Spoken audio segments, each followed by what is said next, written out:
Welcome back, guys. Welcome back, man. Thanks for tuning in to another episode of the Sim Standard Podcast, Hangout, Radio, whatever you want to call it. We're just happy to have you back. We got a lot to talk about. Tonight, guys. Basically, it's a lot. So let me just jump right into it, guys. Give you a second here. I'm gonna pull up the description. I hope everyone is having a good night so far. All right. So what we're going to talk about tonight, guys, is quite a bit to talk about. Now, first and foremost, we definitely want to talk about Madden NFL 17 versus MLB The Show 17. And I'll explain to you guys exactly, what aspect of that we're going to go into, not really comparing them as far as saying, which one is better than the other, but you'll see what I'm saying once we get to it. All right. The second thing, guys, that we definitely want to talk about tonight is we want to talk about UI fluidity comparison between Madden, MLB The Show, and NBA 2K. And that's, coming from Dez, one of our loyal, viewers of the show. We also want to talk about, guys, the importance of details and nuances in simulation sports games. And we'll probably kind of tie those two together, with the comparison with Madden and MLB The Show. Another community topic, Madden animations that are needed, animations that need to go, as well as the lack of user control when turning upfield along the sidelines. And these guys know who they are. We appreciate you submitting your your topic ideas. We'll talk about the Project Scorpio, Xbox Scorpio. I didn't really fill Smitty in with this, but I'm sure he'll be able to jump right on it. We'll basically talk about what it means to gaming going forward, whether or not we feel like it's beneficial to get it and things of that nature. Last but not least, guys, we'll talk about Tony Romo getting a job as a premier broadcaster. Not just a job. He's taking Phil Simms' spot. Very interesting. So we'll give our thoughts on that. And maybe, Smitty, we can start off with that, because that's kind of one of those topics we can jump in and jump right out. So we'll start off with that here in our introductions. But again, welcome to the show, guys. Hope you all have a good time, like always. So let's go ahead and do it. Now, Smitty, I'll throw it to you first, man. First and foremost, how was your week? How's everything going there? Anything else you want to hit on as far as that's not a part of the topics? And then you can definitely lead in and go ahead and start talking about the Tony Romo situation.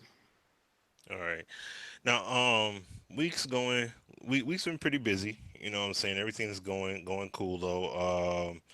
My mom's getting a lot stronger since the surgery and everything. So, that's great. Great news. Basically been helping with recuperating on that end. That's why you haven't seen me do anything with MLB The Show yet. So, outside of just playing it, on my own time. But I will say this though, and I wanted to give I may do a video on it at some point, but I will say this off of what NY had said about the tournament, because the Madden tournament and all that. I was Right. watching it too, and yeah, you had the guy Volterax, and I understand that people basically, they egged his house, so to speak, because he was cheesing with the whole swerve glitch. But this is the irony in it all. It's funny how people get mad at a guy that glitches when you have a tournament field of people that glitch. You see what I'm saying? Right. As as my man, as Sim throws up the GGB. You know what I'm saying? Got to show him some love, man. Shout out, man. Shout out to Dougie. Shout Yeah. out to Dougie on that, man. But no, I mean, I just find it very ironic. Like, I guess if it's something that's unstoppable or gives you an edge and people can't really stop it, people are ready to come with the torches and the pitchforks. But if it's something that can be nullified or you can at least combat against it some way, it's rendered as if it's okay. When really it should never be okay. Like, that's why I just find it so funny. If you're mad at Volterex for what he did, you should be mad at the whole field.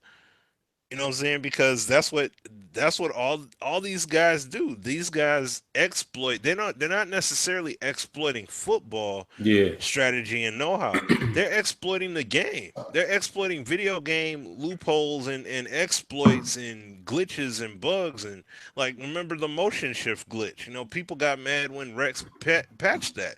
Some dudes literally had that as part of their strategy. So it's like to get mad at that and to get mad at this guy, which very much he could have went all the way if he didn't.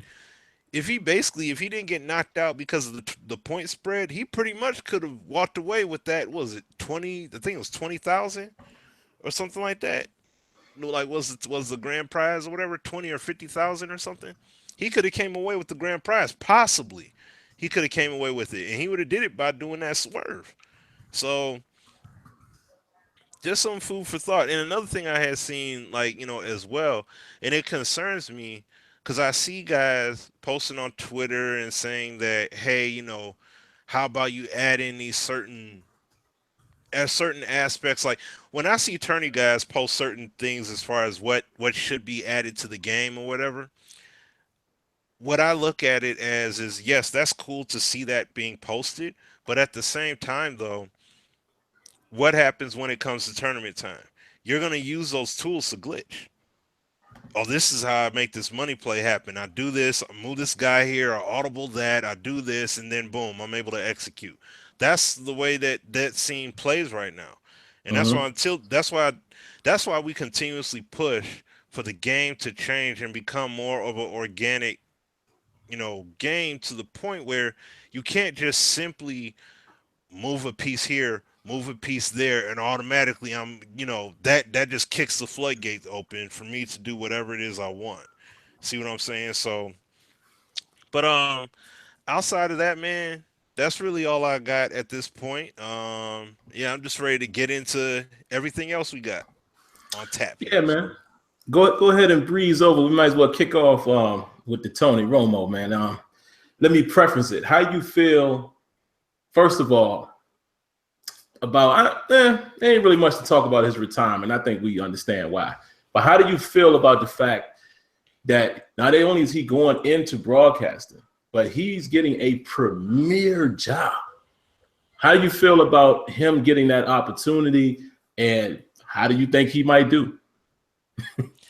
I mean, I have no idea. I haven't heard Romo as far as explaining things, um, breaking down X's and O's and things like that across the board or in any capacity. It's not like how it is with the NBA primarily. I would say outside of ESPN or NFL Total Access, where they do little guest segments and they'll have players come in. I haven't seen a guy come in, that's was current player or whatever, and just start doing some breakdowns and doing some commentary about what's happening on the field, and he can, how well his acumen is between, translating what he's seeing on screen altogether versus him, the player. So I mean, he carries himself well when he does interviews. So I mean, he could do well, but I mean, at the same time, I feel like how Stephen A. felt about it. You got all these other QBs that are way more prestigious than him, or at least I would be relative in the same playing field because they didn't have as much success.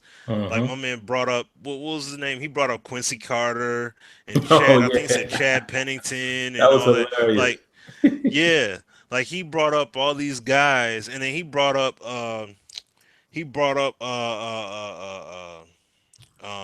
McNabb because he talked about how accomplished he was versus Romo, and it's like it's all that time it took, and then he finally gets a spot.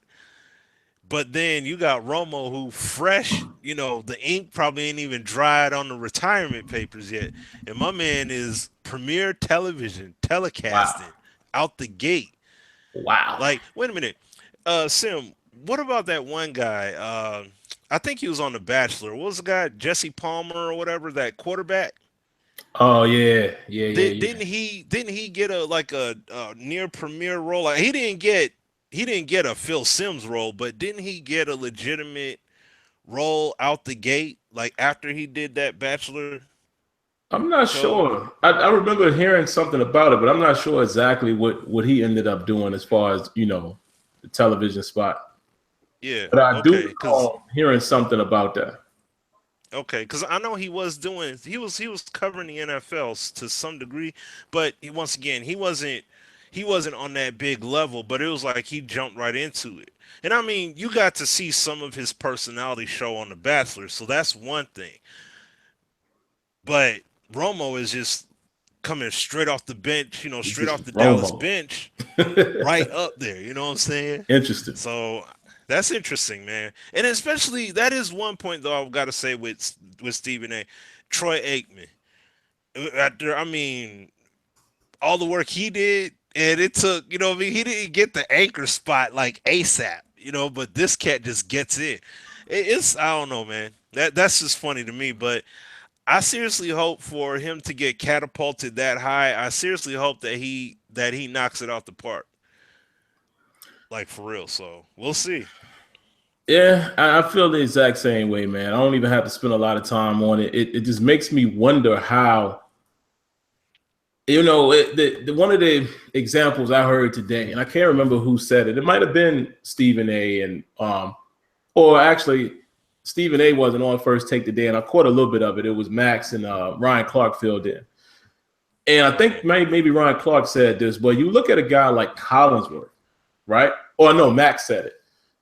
Chris Collinsworth, ex-player. I mean, he had to go through the ranks, like really work his way through, and then he finally landed the spot, on NBC, Sunday Night Football, or what have you. Great. And me personally, some people don't like him. I like Chris Collinsworth. I like him in the broadcast booth. Now, I know people had a problem with him in Madden. That's a whole different discussion. But I like his analogy. I like how some of the things he says is clearly just off the cuff. And it's from a player's perspective. He don't always think politically correct. Love it. Does a great job. But why did it take him so long? And you're going to put Romo in prime position, like bam. And also, too, Smitty, I didn't know, and maybe this isn't the case. I didn't even know Phil Simms was leaving. Is it a situation where he's leaving, or is Romo just replacing him? Don't know. That's a good point. And, a lot of people, I have to check that out. A lot of people don't like Phil Simms either. I don't really have a problem with Phil Simms, man. I don't really have a problem with none of these guys live. I mean, it's certain people you like better than others. But my biggest thing is, like everybody else said, I don't understand how he gets that opportunity right out the gate. I mean, no trial and error, no trial by fire. Most of these, what we see most of these guys end up doing, they end up just being on a spot, like a spot on NFL Network or a segment on ESPN. And like you said, guys like Troy Aikman had to work to get there. Or even guys like Gonzalez and Michael Strahan, they'll end up on a certain show, but it's not like they are the leading commentator. Interesting, man. And we also gonna have to see how the chemistry is with him and who was it, Nance, right? Yeah. So I don't know. I just don't understand how he got the opportunity. And like you said, I don't know enough about Romo in that capacity to know if he's gonna do well or not. So that's interesting. And give me just a second. Yeah, my little co-host came in, guys. But I guess we can move on from that, man. Any of you guys who are out here and Cowboy fans, definitely chime in. We would love to hear what you guys have to say. All right, Smitty, man. Let's see. We got a lot to discuss, man. You know what? Let's go ahead and talk about Project Scorpio real quick. Because this is another thing I think we can breeze through. Because I think we're gonna spend a little time on the Madden and the MLB The Show segment. So let's go ahead and hit Scorpio. I'll throw it to you first, man. The news has dropped. What does that mean to you? What does it mean to gaming? And what are your expectations of it? It really doesn't mean anything to me right now. To me, this is like how you had PS4 Pro, and this is like your Xbox One Pro edition right here. That's essentially how I feel about it. I mean, I know obviously there's a lot more to it than that. I know it's not that cut and dry, but we see the system specs. That's cool, but see, this is basically like what we've talked about in the past. Back then, I used to look at all the specs, like just like with PS3. With PS3, everything they said that console was able to do and how much power it had and all that stuff, you would have figured that would have been the mother load. Like they would be on that console for like 8, 9, like a good decade before you would need another console because it was supposed to be able to do so much stuff. And that sucker was done in a few years. You know what I'm saying? So I look at this, I see the Scorpio, and it's like, yeah, that's cool, but we need to see what actually is going to come out for it. I mean, they shown like the little demo video, like just seeing some stuff, like people showing of other games. But see, once again, everybody doesn't have a 4K TV. Everybody is not going to fit those specs to a T. So it's like some people can take advantage of it, but not everyone can take advantage of it. Will be able to take advantage of it out the gate. But I don't know. I like we'll have to see when it comes to games, when it comes to support. Is it going to be the same, just like with how it is with Xbox One? Are things going to be any different? Are more titles going to be backwards compatible? You know what I mean? Like, will they have full backwards compatibility? Because they said that all the games that are compatible are going to be scaled up. So it's like, bet Right. they're going to be scaled up even more. If I could play some old titles and everything that are in my Xbox library or whatever, or 360, and I could just pop them in and run, sweet. Mm-hmm. Now that would be huge. But yeah, it's like I said, I treat it like how Nintendo Switch. Right now, Zelda is the only thing popping, right? That's pretty much it. But what happens when you go beyond the announcements? Because we know this is all pre E3 hype. So E3, they're definitely gonna, Microsoft gonna put on a presentation and they're gonna talk about it more and showcase how the games are gonna look and all that stuff for it. But how is it going to translate in terms of, like I said, the quality and caliber of titles for it that are going to take full advantage of that graphical engine, of the processing power? And once again, you got to throw in the developer learning curve of that console. So Mm-hmm. you're talking about maybe a good maybe at least a good, what, 3, maybe 4 years before you see anything start to really materialize in terms of fully capitalizing on that system capability. So that's why I put it there in that whole Nintendo Switch column, because it's like, yes, people are marveling with the beauty of everything you could do in Zelda, but at the same time, people want to see, they're going to want a game of the games than just Zelda at some point. Right now, the consoles, Nintendo's killing it right now with that console and Zelda. They're marking the whole industry.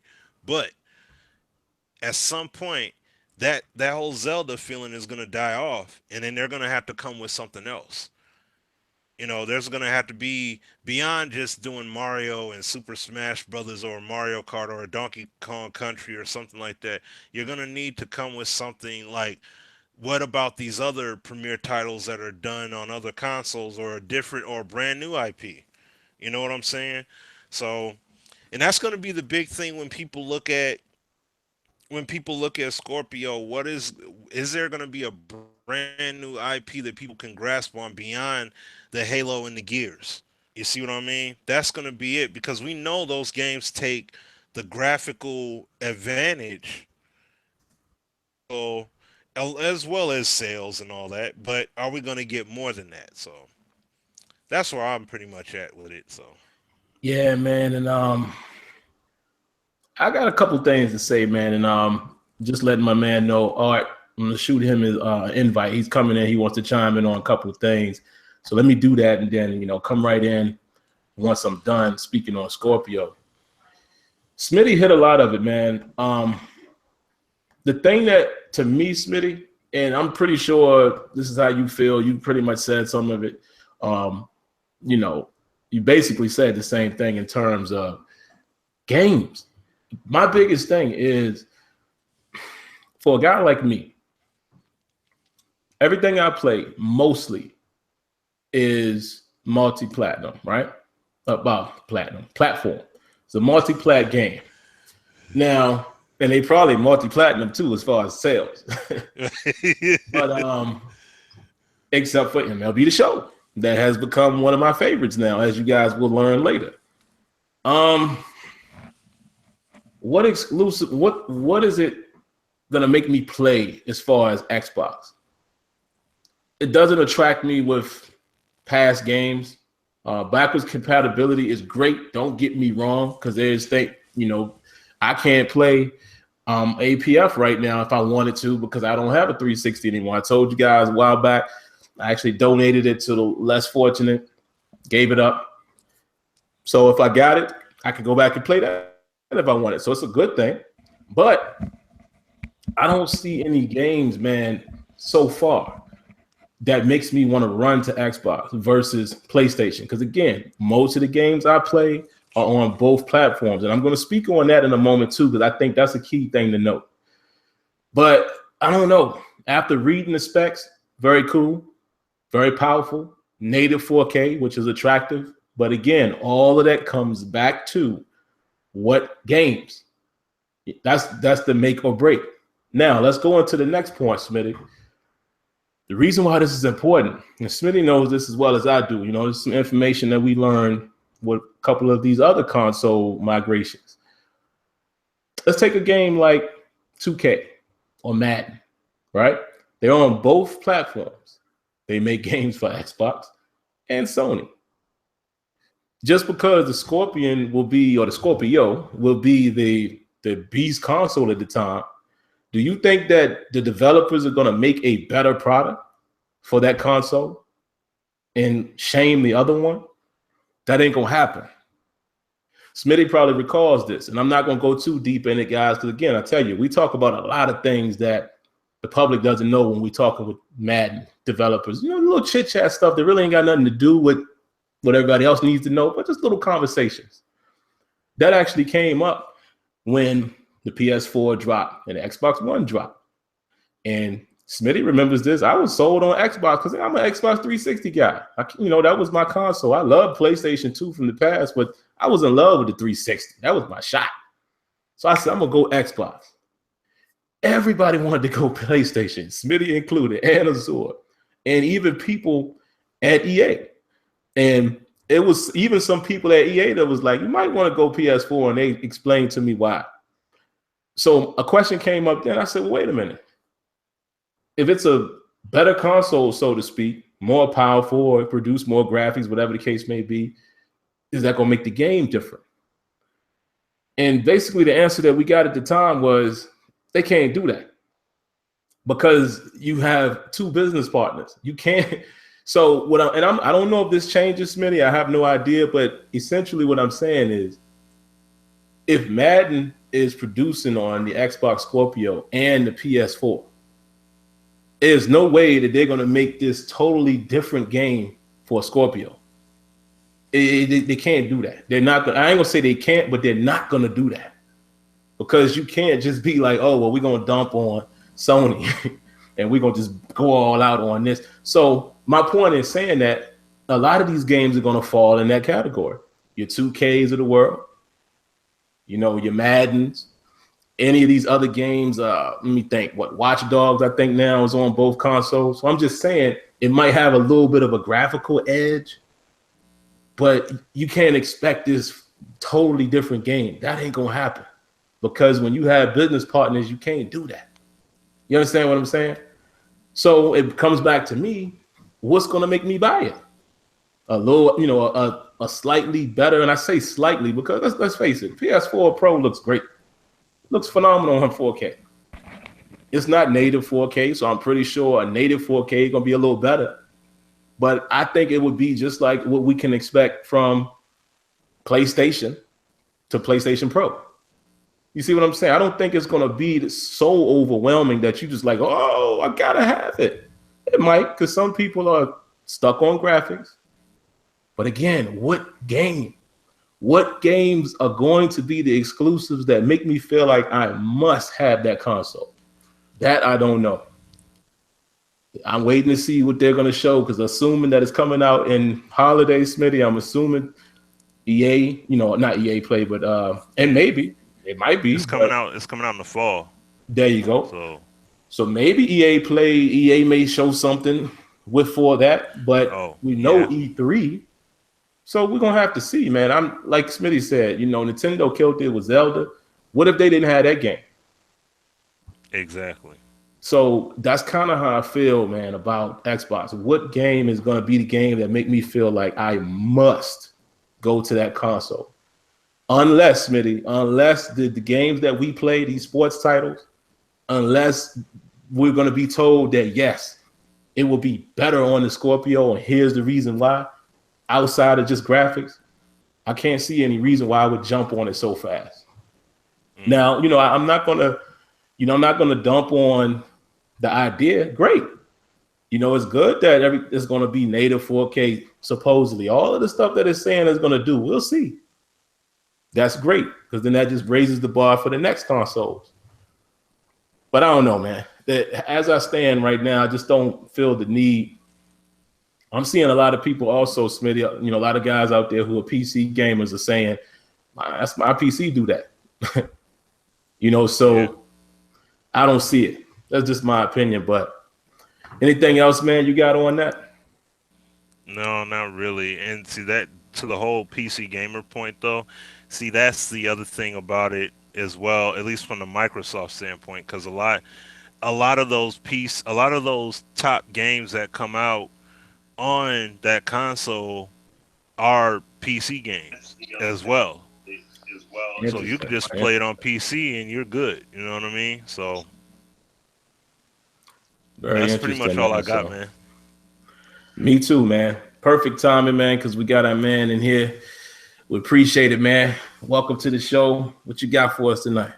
Hey, man. What's going on with y'all, man? Same old, man. Yeah, no doubt. Well, I just wanted to bring something to the table.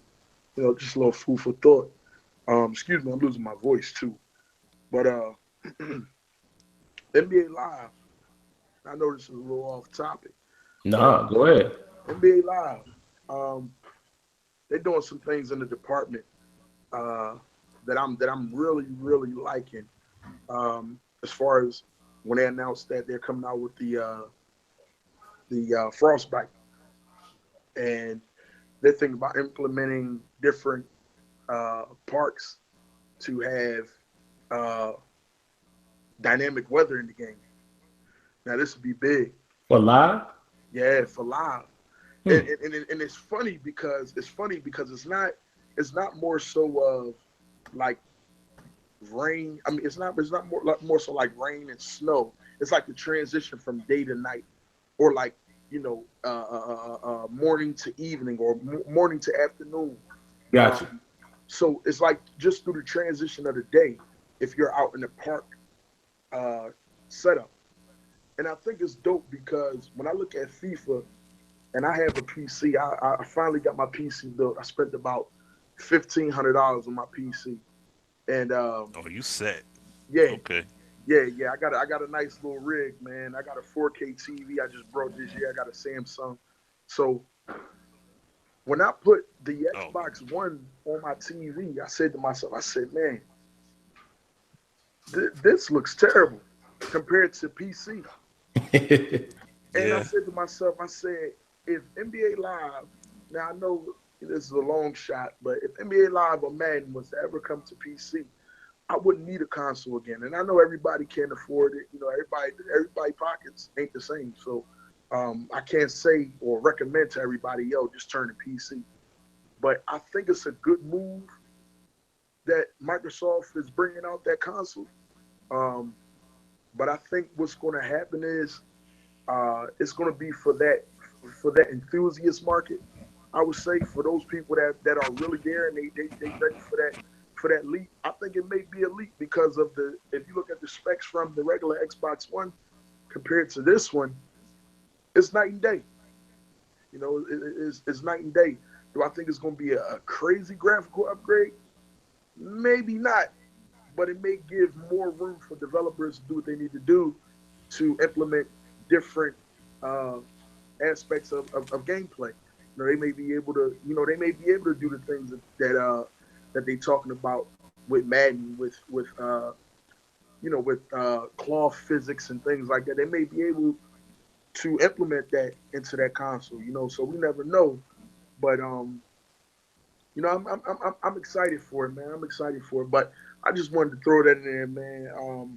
As far as with the NBA Live thing, man, because I'm pretty much at my wits' end. I've been at my wits' end with 2K, but I just wanted to put that out there, man, because I think they're going to be hitting with something hard this year, and I'm just waiting to see what the future holds, man. But for all those people that want to go ahead and get the Scorpio, I recommend it. You know, if you got the money to go ahead and do it, go ahead and do it. But I'm just sitting back, man, watching everything unfold, man, and I just wanted to chime in about that. Ain't really too much I got more to say. Well, yeah, man. We definitely appreciate the call. Great info, great question. A few things. Yeah, go ahead, Smith. There was something I wanted to say. With Art on here. Art, go ahead and unmute yourself so you can respond to Smitty. Yeah, what I was gonna say was that the first thing, as far as the console to PC thing, console is always gonna be playing from behind because they're following in the footsteps of the PC. Like, you see how people have the digital downloads and all that stuff, and they're pushing that real hard. Mm-hmm. PC, you pretty much got Steam. You know what I mean? And you got all these other sites where you could just buy the code, the digital code for it, download it, and you got it in your library. So it's like whatever, like if you buy a PC or you upgrade your PC, all you got to do is download the Steam client, and you have your whole game library. It's the same thing like what they're doing with these console titles now. So it's the same kind of deal. But yeah, I mean, I'm with you there. Like, it's, if you could spend a good $500 and you can bang just as hard on a PC as you can a console, pretty much. To be brutally honest, right? It just depends on what parts you use. But so I mean, I want people, just for those people that may feel like, dang, if I ain't got close to a grip, I can't get in. Like, no, you could get in on the lower end. Absolutely. But the one thing I will say, as far as the whole NBA Live thing, I know that people are putting there's all kinds of videos out, people making all kinds of confirmations and everything else. I'll just say this real quick. If there isn't a valid public confirmation by EA about what's happening, I take what somebody says with a grain of salt. Absolutely. The only reason why I say that is because Sim and I have been down to the studio multiple times for these past few years on multiple games. And we've seen things that we'll see implemented in the game at one point, and when we go back the next time, it ain't there. So when people saying, "Oh, they doing this and they got that and they did it," no, I'm not taking any of that stuff to heart until I see it confirmed from EA. The only thing that we know of that is publicly out there is that Jamario Moon is doing mocap for it. You got that one dunker guy, he's shown in the mocap suit, and you had some WNBA players in mocap suits. So other than that, I don't have any other, that's all that I would go by until we have some solid confirmation. There's nothing wrong with having convos. Always have convos. There's nothing wrong with speculating, but I just don't like it when people are running out and confirming things without 100% certainty. Like, you don't have a dev backing you saying, "Hey, this is going to happen." EA's not backing you, and then if you get a bunch of people running behind that, you're going to end up looking crazy. Right. You know what I'm saying? So that's the one thing I just say. I'm not saying you know, for you per se, but I'm just Right. saying like when you said that, that just sparked that thought. Right. But I should have clarified that up. I should have clarified that from the beginning that it was speculation. But the only reason why I went with that was because what we was talking about as far as a little while ago, as far as the switch over to frostbite, that would potentially bring dynamic weather to Madden and things like that. So I was more so in the mindset of, well, damn, if they could be potentially bringing that to to Madden, what would stop them from, if they have an outdoor theme? Now the Dykeman League and the Drew League and there's another one. I know that have been confirmed. I know that the Dykeman League had been confirmed, and a couple other different leagues around, around the world. But yeah, man. Oh yeah, definitely. oh yeah, so yeah, that was pretty much all I had though, man. Yeah, man, we definitely appreciate the call. Appreciate you coming on. Anybody else that wants to come on and chime in on anything else, feel free. We'd be happy to have you in. Just to give us a couple quick things real quick. The Smitty probably gonna laugh when I say this. I just can't wait for EA Play. I can't wait to be able to talk about stuff because I told y'all. Now I can't go deeper than what I'm about to say, so y'all gonna have to take it at face value. Smitty and I have known about NBA Live. We'll leave it at that. So I can't wait to be able to talk about it, so we can maybe answer some questions of certain things. You know what I mean? Because that's all I'm gonna say. I'm not gonna give you. I'm just gonna keep a smile on. I'm not gonna give you any indication, whether good, bad, or indifferent. You're just gonna have to be hanging on the cliff. But we've known NBA Live was coming. Trust us. And we'll talk about all these other questions when it gets here. Now, speaking of that, I just wanted to comment on what he said about the weather real quick, and then we'll jump into the MLB and to the Madden comparisons. That's something that MLB The Show does pretty well. You know, I've noticed as I play, you see the day and the time shift.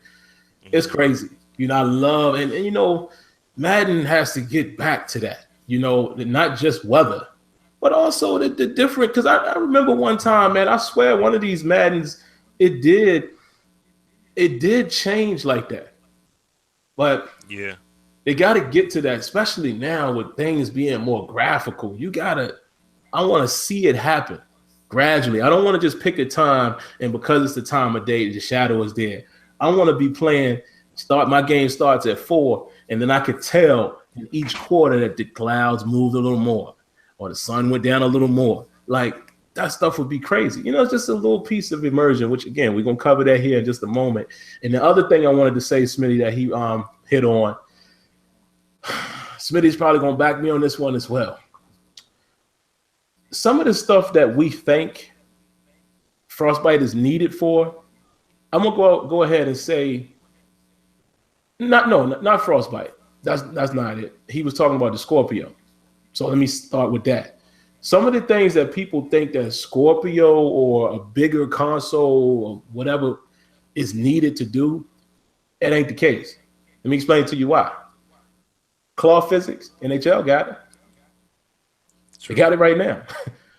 There's no frostbite needed. There's no bigger console. And trust me, Madden, Smitty knows this. Madden could do this stuff. Trust what I'm telling you. They could. They could do a lot of the stuff that we're talking about. What's always told to us is it's a process because, like Rex has said himself, there's a whole lot of stuff they got to clean up. Remember a year or so ago when he said, listen, man, we got to get a lot of stuff correct first, then we can start throwing bells and whistles. Yep. They could definitely do those things now because believe me, if NHL got it or if FIFA can do it, the Madden devs could do it. There's still one conglomerate. It's just that Madden is in a situation now where,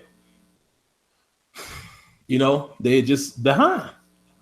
and it's going to be a process. So don't always think that, and I'm not saying, just specifically to art, but don't always think, I'm speaking in general, that bigger consoles are needed or new engines are needed for certain things. That ain't always the case, man. We've been privileged enough to learn these things from engineers and devs. It's like, nah, we could do that.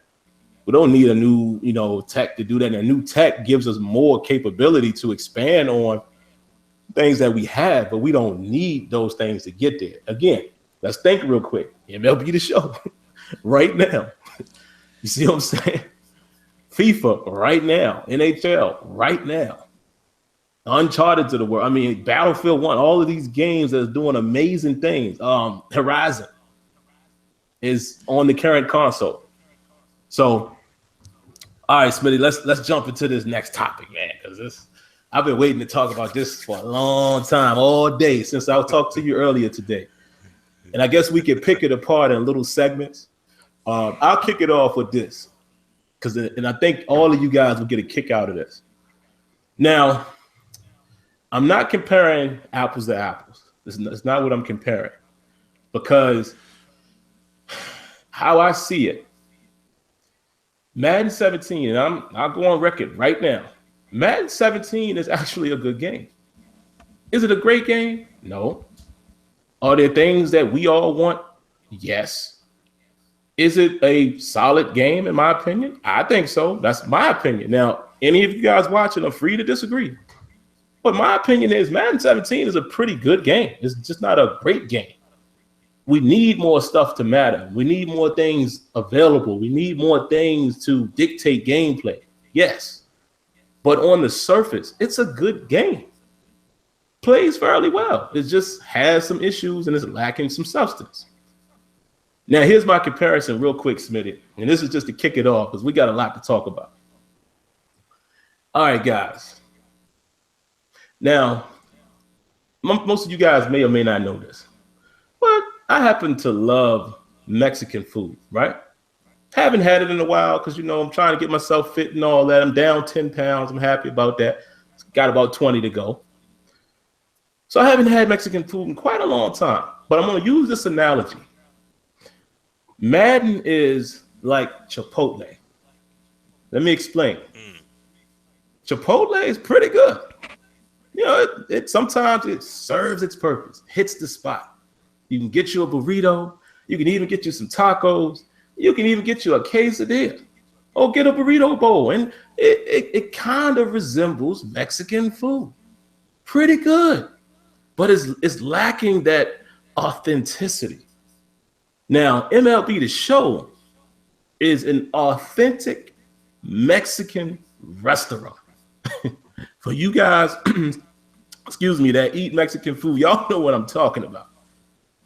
MLB The Show is like that authentic Mexican cuisine. And when you eat it, you think that you are in Mexico, or you think that you are dating someone that's Mexican, that's her culture, and she literally cooks the culture food.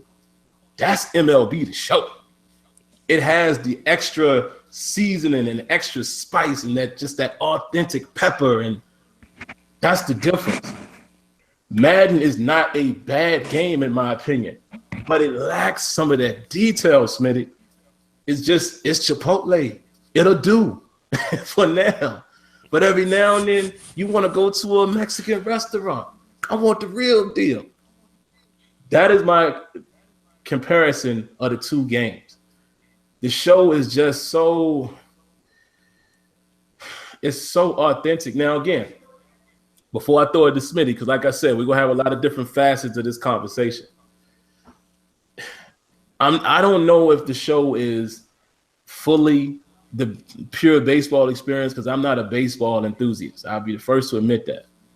But what it does do, based on what I see when I watch baseball, I see it in the show. I'm a casual. When I play that game, I feel like I'm playing baseball. I feel like I'm watching baseball. I may not know everything about the sport, but I know what it looked like when I watch it.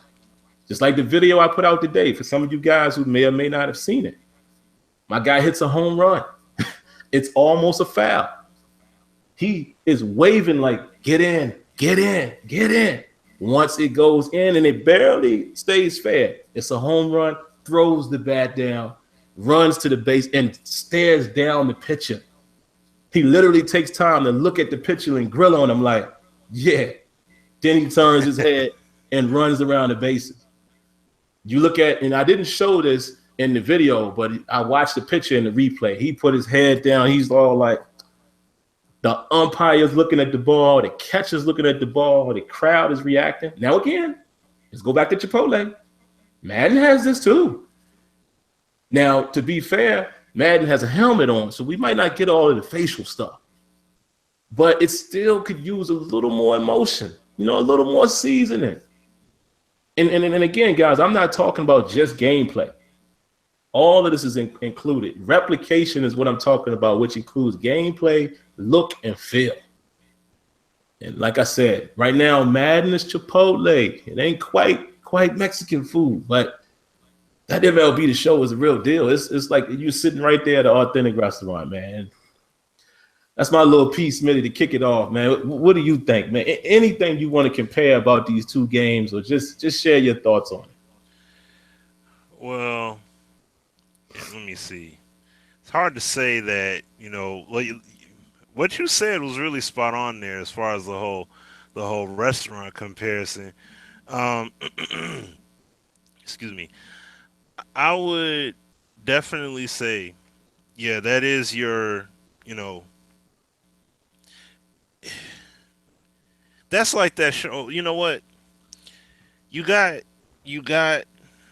like you said, the whole Chipotle example. I ain't even going to compare the two. All I can say is this.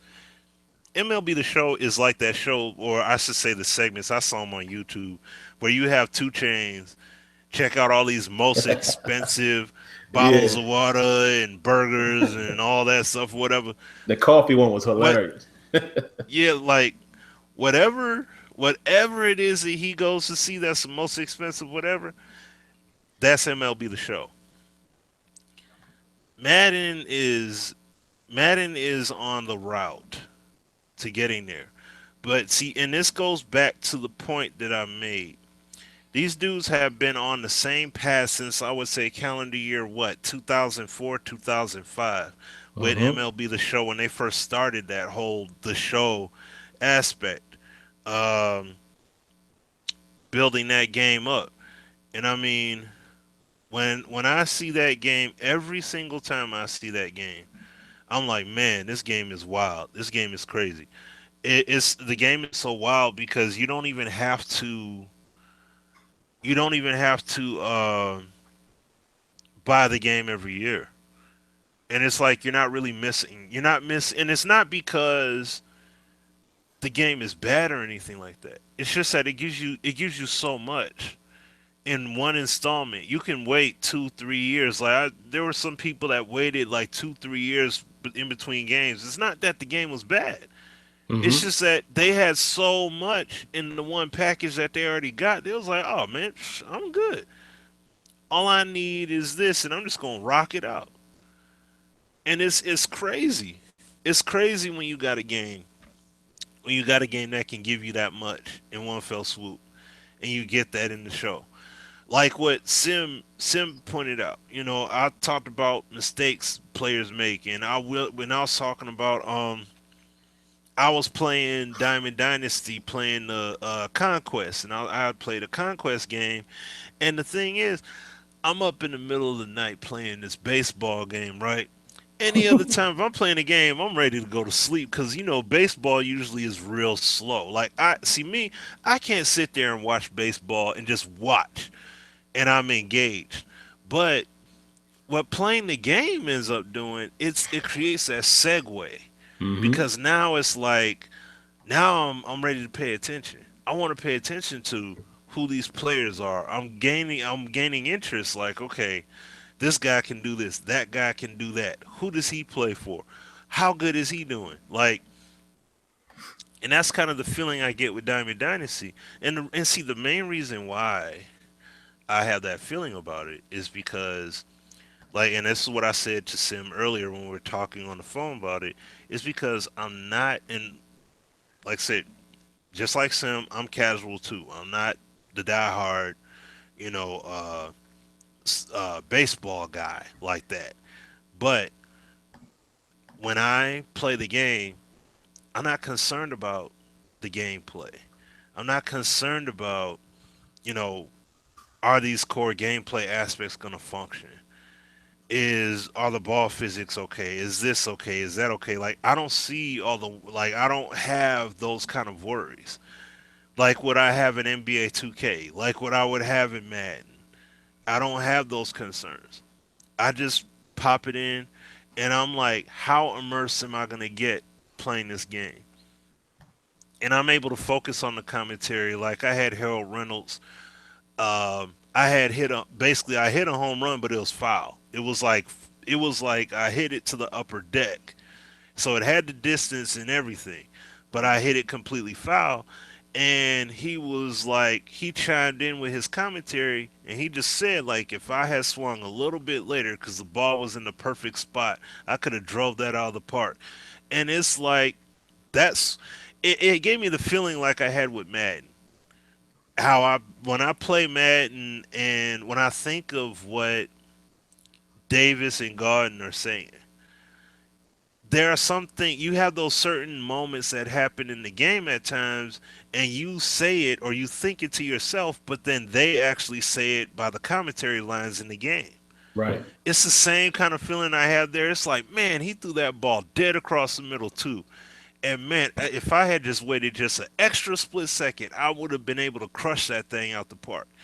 And that's essentially what kind of commentary they give. And it's like that same vibe, but this game is a lot more immersive. So all those details, ball physics, player animations, reactions and stuff, all these things, players watching the ball, just like the stuff Sim pointed out in his video, people watching the ball fly out of the stadium or whatever. When I ended my Diamond Dynasty game, I basically won 1-0, home run. But when my man ran back to the track and he knew he couldn't get to the ball, like it was like his whole body language just changed. Like, dang, we didn't lost this game. We didn't spend all this time playing. You know what I mean? Like they just looked deflated, and it just looked when I looked at the replay across the board. The outfielder looked deflated. The pitcher looked deflated. Catcher looked upset. Like it's those kind of details. Whereas my teammates and everybody like the dugout, they're happy. My teammates happy. All that. Dude. I'm telling you, this game is ridiculous, and there's so much packed into this one dang on game. And that's another aspect we'll get into, man. I'll throw it back to you though, Sim. But we gotta get into that. Real quick, man. We have another caller here on the show, and definitely, man, you can go ahead and unmute, and I'm going to introduce you right on in here in a second. But I wanted to comment on one thing that I saw in the chat. I wanted to say this real quick for you guys who say that you would give Madden a 6 out of 10. I want to hear why. Like, put the comments. I definitely want to hear why. Because Smitty and I will also be talking about what does Madden need to do to get on that level. And like I said, Madden does have some of that emotion. But the key thing to remember is in MLB The Show, it seems like it's always tied to exactly what's going on, which is tied to the gameplay. So that's a huge component of it. But we do have another caller here on the show, man. We definitely want to welcome you, man. Whatever you got for us, man, go ahead and fire away.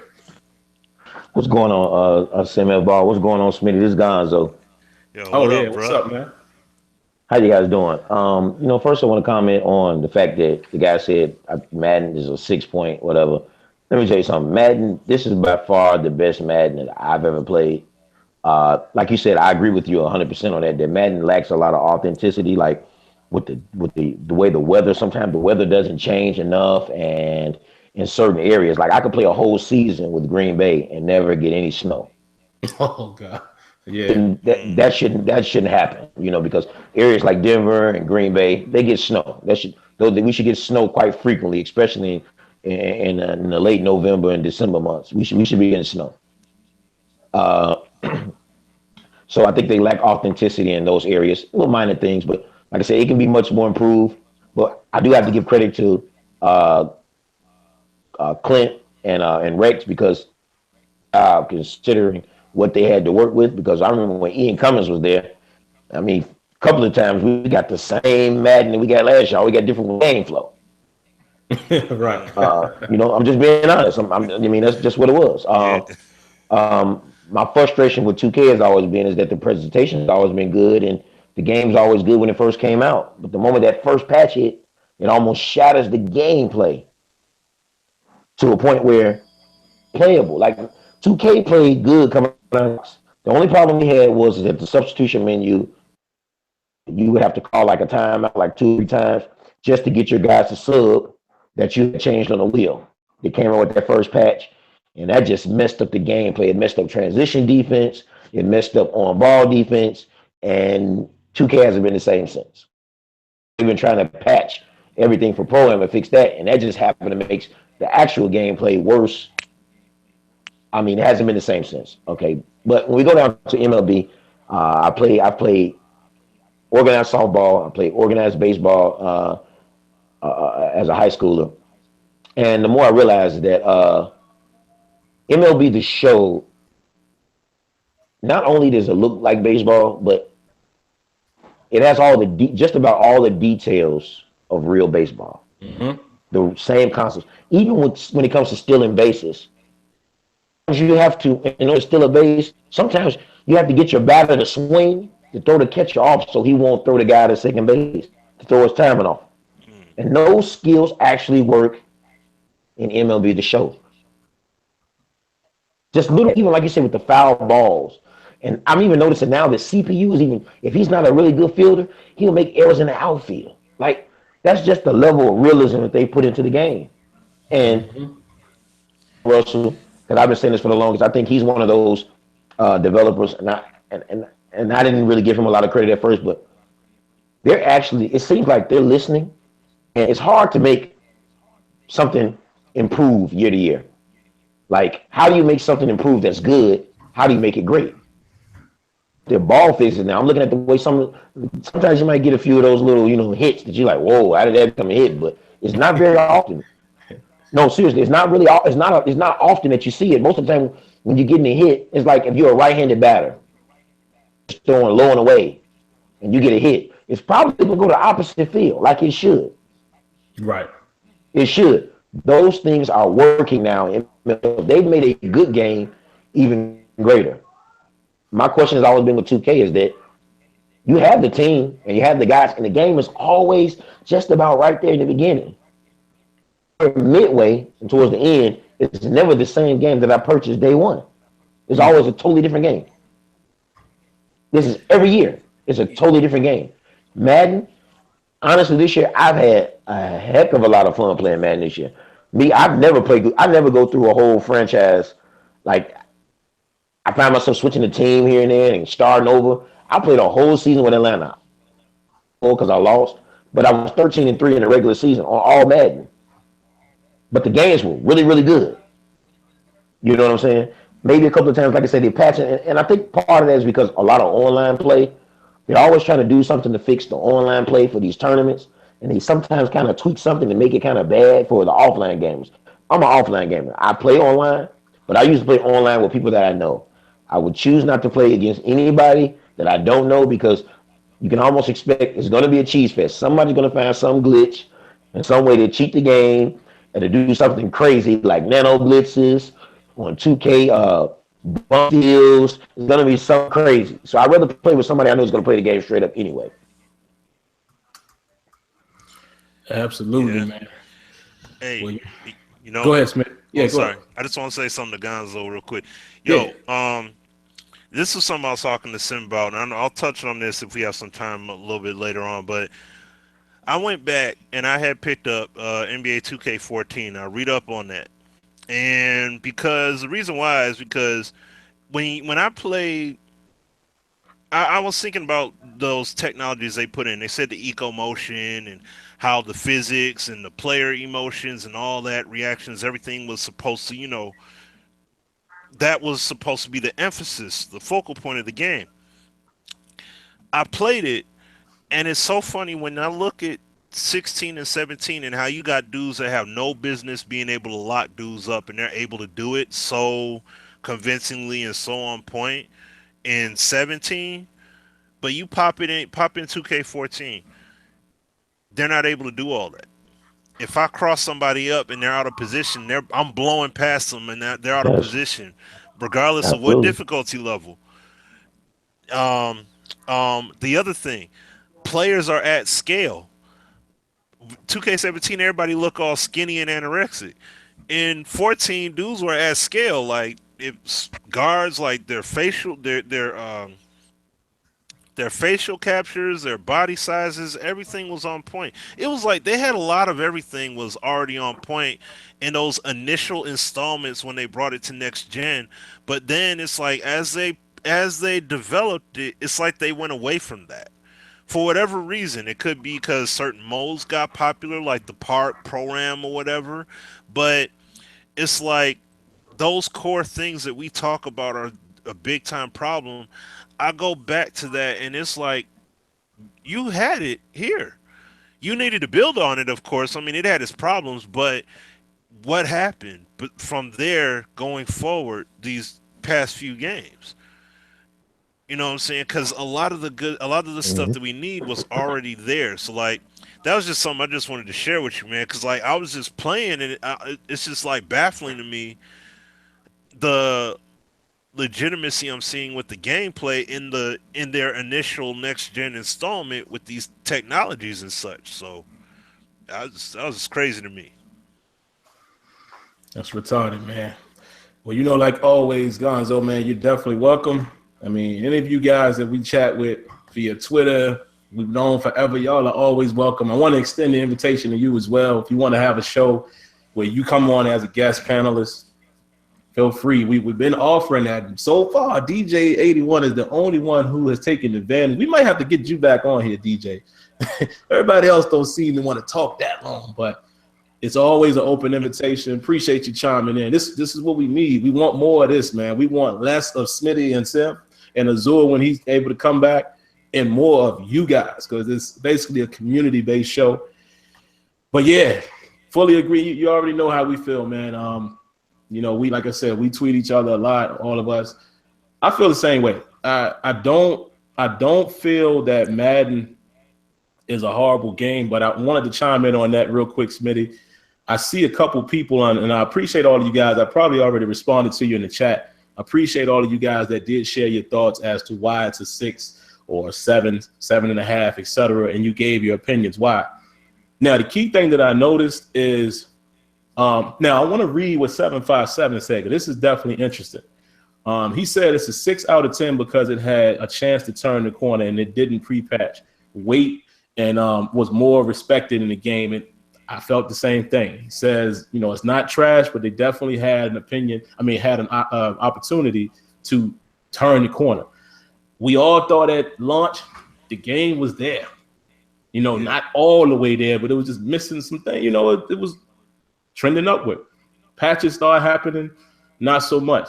Now with the final patch, it's kind of back to where it was at launch. Maybe a couple things are still not as good, but I definitely feel like the game isn't horrible.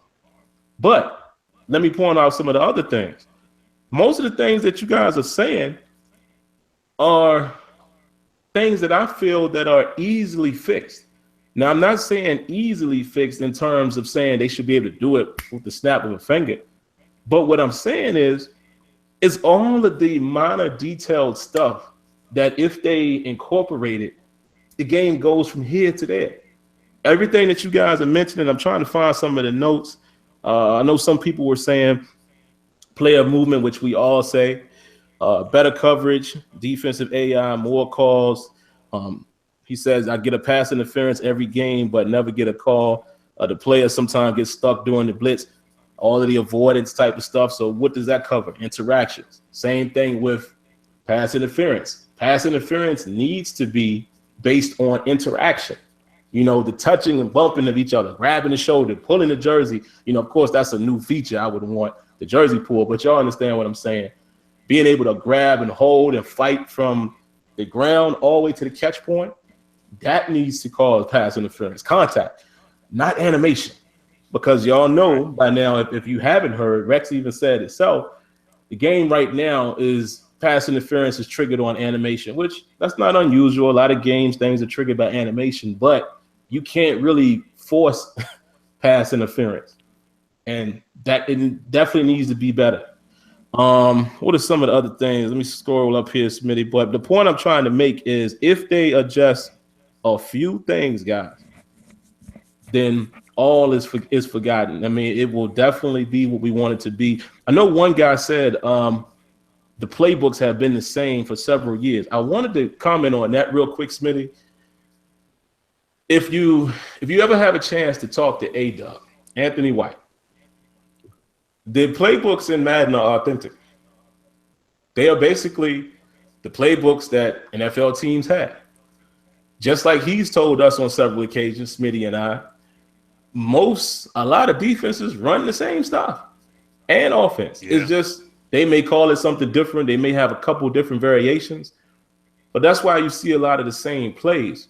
Now, that's always a gray area for me, Smitty, when people say we need more playbooks, because they can't put something in the game that's not, you understand what I'm saying? And trust me, A-Dub has definitely knows that stuff. Again, I tell you guys this story all the time. It was a year, I think might have been 15 or 16, when there was a play that I noticed that the Steelers started running, and I told him he got it in the game because now it was a part of their playbook. You know, just like y'all haven't always seen the 4-4 wasn't always in the Steelers playbook, right? But last year, they started doing a little bit of that.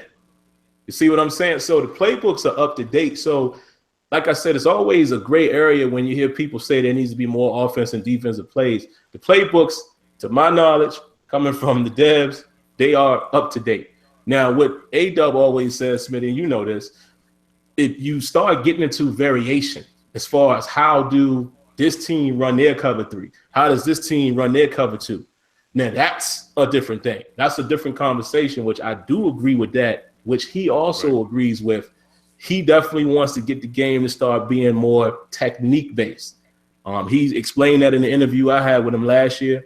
I'm sure if I get a chance to interview him this year, I'll get him to go back into some of that. But that's where we need to start differentiating. Now, last thing I'll say here, Smitty, and then we can cover some other stuff, because I know there were some things you wanted to hit on about the show and Madden as well, some other things that we didn't dive into just yet.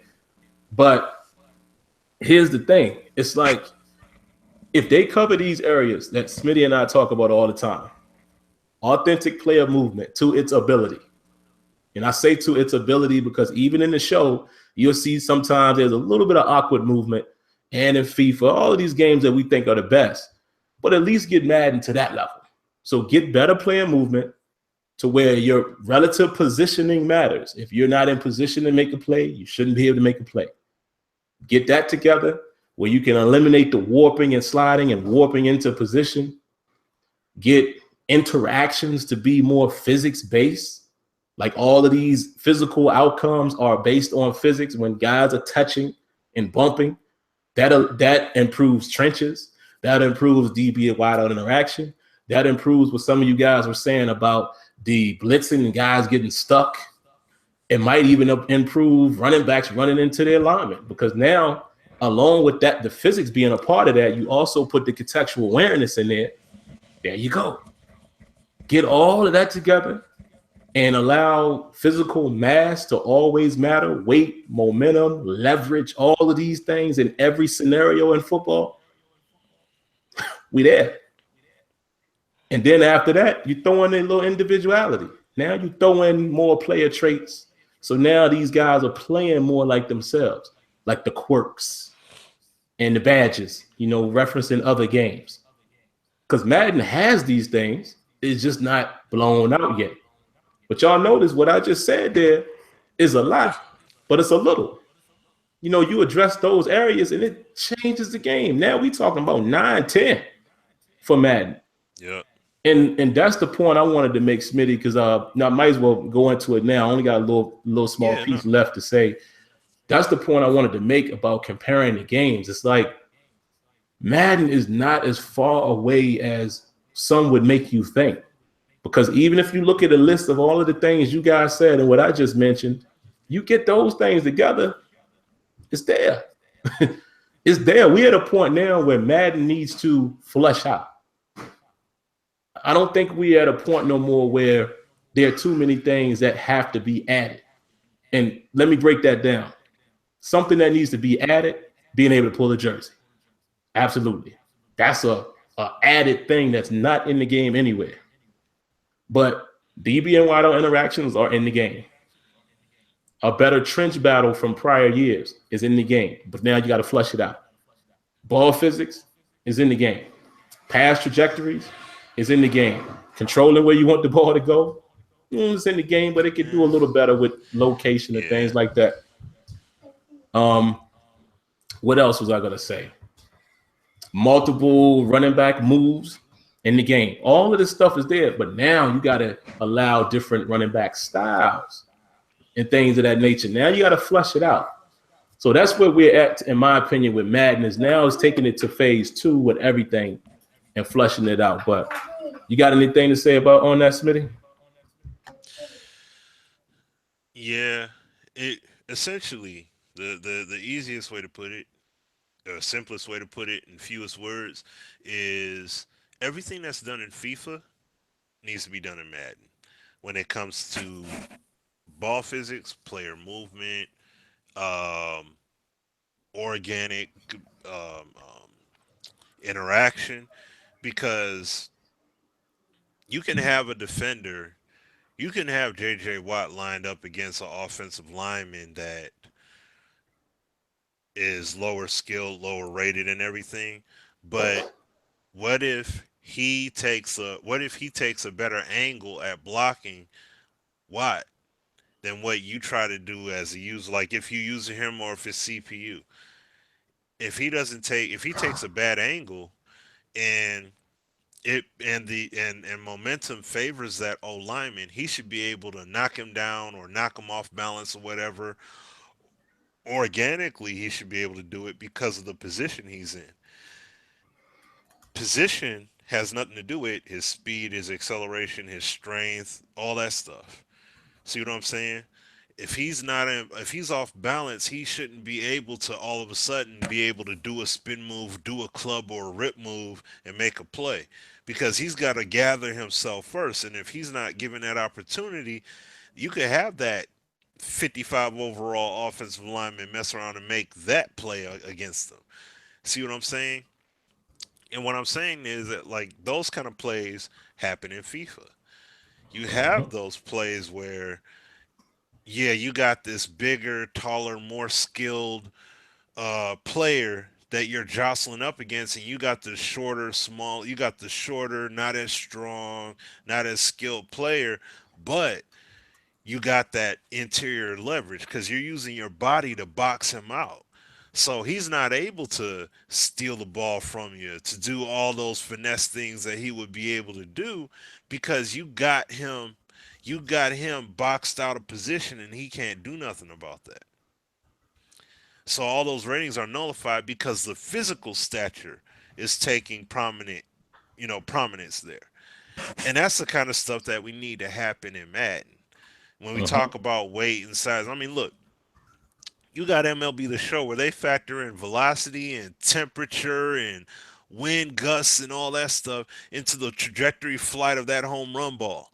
Like, you know what I'm saying? You got all of that going on in that. And Madden, they're just getting weight into the formula. That's just weight. You know what I'm saying?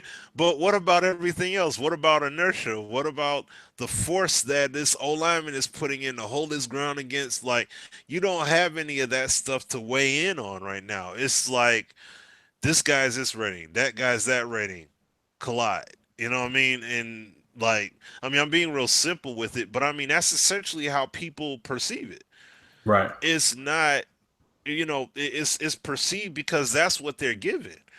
It needs to get to that point, and this is why we say Madden's behind. It's going to take time, because they need to build the game up to the point where they're able to make it like how it is in FIFA, and they're able to just you're able to see that kind of jostling and stuff going on in games. So they got a ways to go with that, man. But no, that's my take on it, man. Yeah, man, it's crazy, man, because we could talk forever about it. You hit it right there. That's another component where, like I said, now you got to add the seasoning. You got to stop being like Chipotle, man, because like Smitty said, right, how they do their ball travel, all these equations.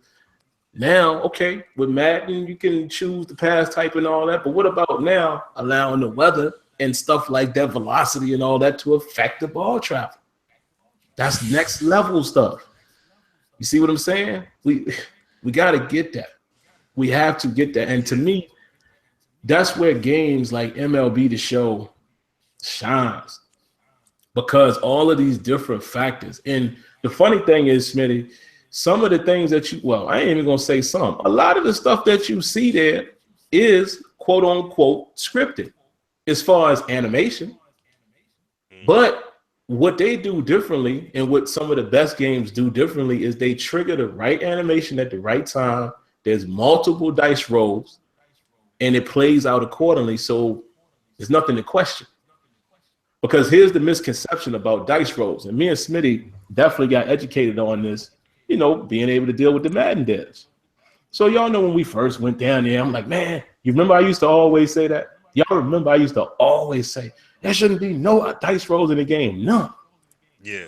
It's impossible for a video game to do that. It's impossible. The closest game that had stuff like that was probably Backbreaker, but guess what? It still was a dice roll. It's just that it happened on the fly, so to speak. But you have to throw in scenarios. You can't make the game literally act like a human. You have to program it to some extent. You know what I mean? But you can build technology to where it's thinking very human-like, humanity AI. But you're still going to have certain factors to dictate the situation. And I'm cool with that. It's a video game. But make me believe it. So far, everything that I have seen in MLB The Show is believable. Very believable. I can't say that at all times for Madden. Can't say that at all times from NBA 2K. And actually, which is very funny, popped in 2K an hour or so before the show. Because, it's very funny how I still like that game.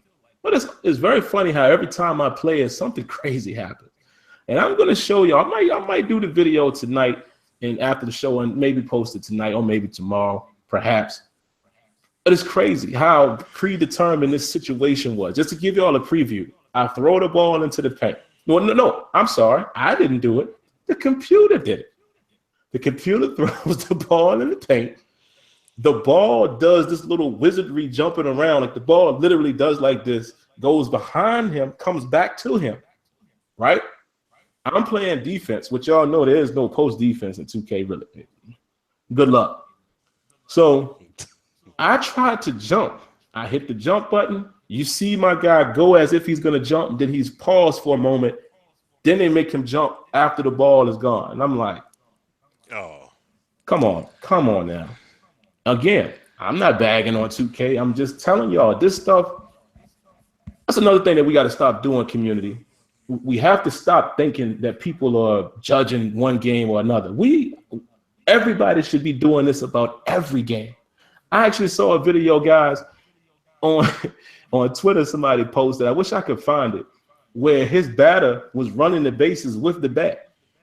And it was crazy because the caption says something like, yo, you can't trust nobody out here. And he was running his base.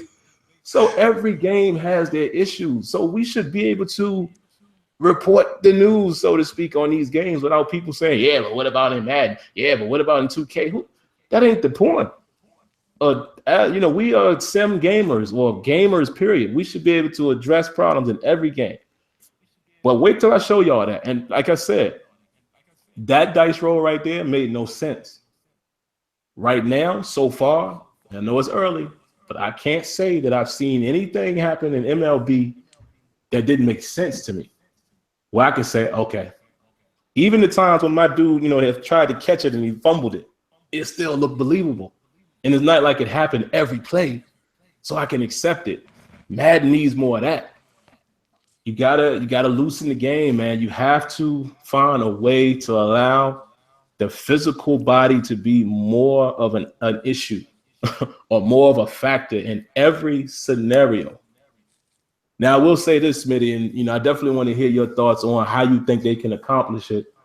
So I'll throw this to you, and then we can definitely go ahead and try to hit some other topics. But the last thing I wanted to throw at you as far as the comparisons, what is it going to take, in your opinion? What makes Madden, in your eyes, a 9 or a 10? Judging from Madden 17, what exactly needs to be done for you to say, okay, this game is a 9 or a 10 right now? Like, once it does these things, what would make you give it that kind of score? Oh, player movement on all 22 players. Weight, mass, momentum factoring into it as well. Let's see. Pass placement, like NFL fever type pass placement. Make the trench battles. Make the trench battles and even the wideout, the trench battling, the tackling, and even the wideout and DB interacting with each other. Separate all those animations. That, and lastly, zone play. Much more intelligent and logical zone play. Not saying they're gonna be perfect and cover everything, because you'll always be able to find a hole at some point, at times, depending upon what play call is. But yeah, logic, getting the logic better in the zone play, in the secondary. You do those things, that lets me know you're definitely on that route in regards to FIFA. So I would definitely, that would get it up to a 9 for me. So, and now mind you, the main thing, I said all that without even talking about modes, because I'm just saying again, because see, my main thing is you get the gameplay and all that stuff tight, then modes and stuff, that'll mess around and get you a 10. So you got to do, but we got to get that gameplay's got to be at that 9 level though. You got to get that first and foremost. Absolutely, you got to start there, and I'm glad Smitty said that, because y'all already know that's where we going. Now, ironically, Smitty, before I even give my thoughts on that, ironically, how many people have given us feedback and all they really talked about was modes? They don't say nothing about the gameplay. So there are people who are satisfied with Madden. But I echo what Smitty said. You really have, player movement is paramount. It's funny, man, because I saw that, and I don't know exactly which one he was playing, but I saw VF, which y'all know him now, a Silent Gamer, was playing one of the old Maddens, and I commented on Twitter. I said, man, that the way the players ran in that game is still, it probably was like 05 or something like that, 06. Yeah. But it was just more natural. Like even, and when we talk player movement, guys, we're not just talking about, how they move per se, but we're really just talking about the whole thing. The natural movements or the fluidity of it or the realism of how it looks. Does this look like somebody running? So you guys who play Mass Effect, now granted, it's got some stuff with it as well, but if you generally just run with your guy and just look at how natural that run looks, that's what I'm talking about. You got to start with that. Get the natural running, but then the second piece of player movement, what we're referring to, is connecting them to the field as close as possible. Because again, there's no game that does it perfect. Even MLB has slight issues in there if you want to nitpick. But get it as close as possible. Get it on an MLB, an MLB, and a FIFA level. That's first and foremost. Make the feet matter more. Foot planting, put physics in the running. Things like that. And that goes back to what we both said. Now positioning matters. You can't cover the whole field with a middle linebacker. Make all that stuff matter. Give me that first. Yes. And then give me the interactions, man. That's it. Because I think I already covered this, Smitty, earlier. If you take care of those things I named probably about, 10, 15 minutes ago, the game is there. Because it addresses everything. If you get the proper movement, you get physics to be more involved in every situation and allowing a person's relative positioning is where, as far as his leverage against his opponent, if he's in the trenches, or his, if he has he's bodying up the DB or things like that, then we got it. The game is there. That changes everything. And that, to me, when you get that stuff, the game is a 9. Easy, in my opinion. Considering what Madden 17 has now, imagine if all of that stuff mattered. Then what gets it to a 10 is the sprinkles. Now we got the dynamic weather and all that jazz, and you got, triggered pass interference, all that kind of stuff. Like, now you can layer different things on top of what's already there. You see what I'm saying? Like, and really, man, in terms of interaction, I think we said this before on the show, Smitty, find a way to do whatever it is you're doing with tackling, apply that to the whole game. Because the tackling in Madden is, to me, is the most organic part of that game. At times, you see the physics play out perfectly. Lack some momentum, but for the most part, it's believable things that happen at times. But again, if they address what I said about physical stature and all that, then that takes care of your momentum. So see, a couple of little things, it makes the game a whole different game, man. Just, again, man, stop being Chipotle, man. You gotta strive to be the best.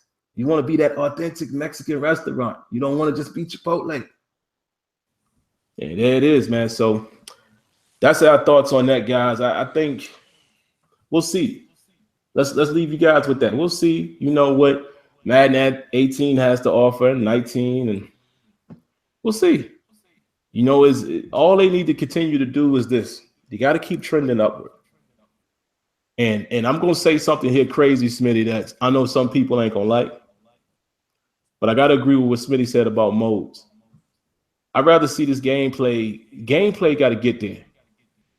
As hardcore of a CFM guy as I am, I can't ask for a lot of the features that I really want because it don't matter. Don't matter. It doesn't matter. If the gameplay doesn't represent these things, so what? What's the point? What's the use? That's how I feel. That's just my personal opinion. Now, for guys who think gameplay is already there, I can understand you wanting certain things in CFM or MUT or draft champions, et cetera, et cetera. I know guys, there's a huge crowd out there that's interested in, team play and co-op and all that jazz. Me personally, I need the gameplay. Now, let's say if MLB The Show didn't have no real good modes.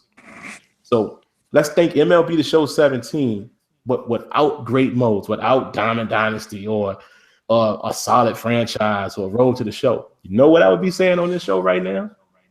Man, they got to give me a franchise. Because this daggone gameplay is so good, I want to see how my pitchers would be acting throughout the season. That's my point right there. Madden ain't quite there yet. So I am concerned with those features. I am a hardcore CFM franchise nation guy. CFM movement, all of the movements we have. But at the same time, I'm always focused on gameplay first.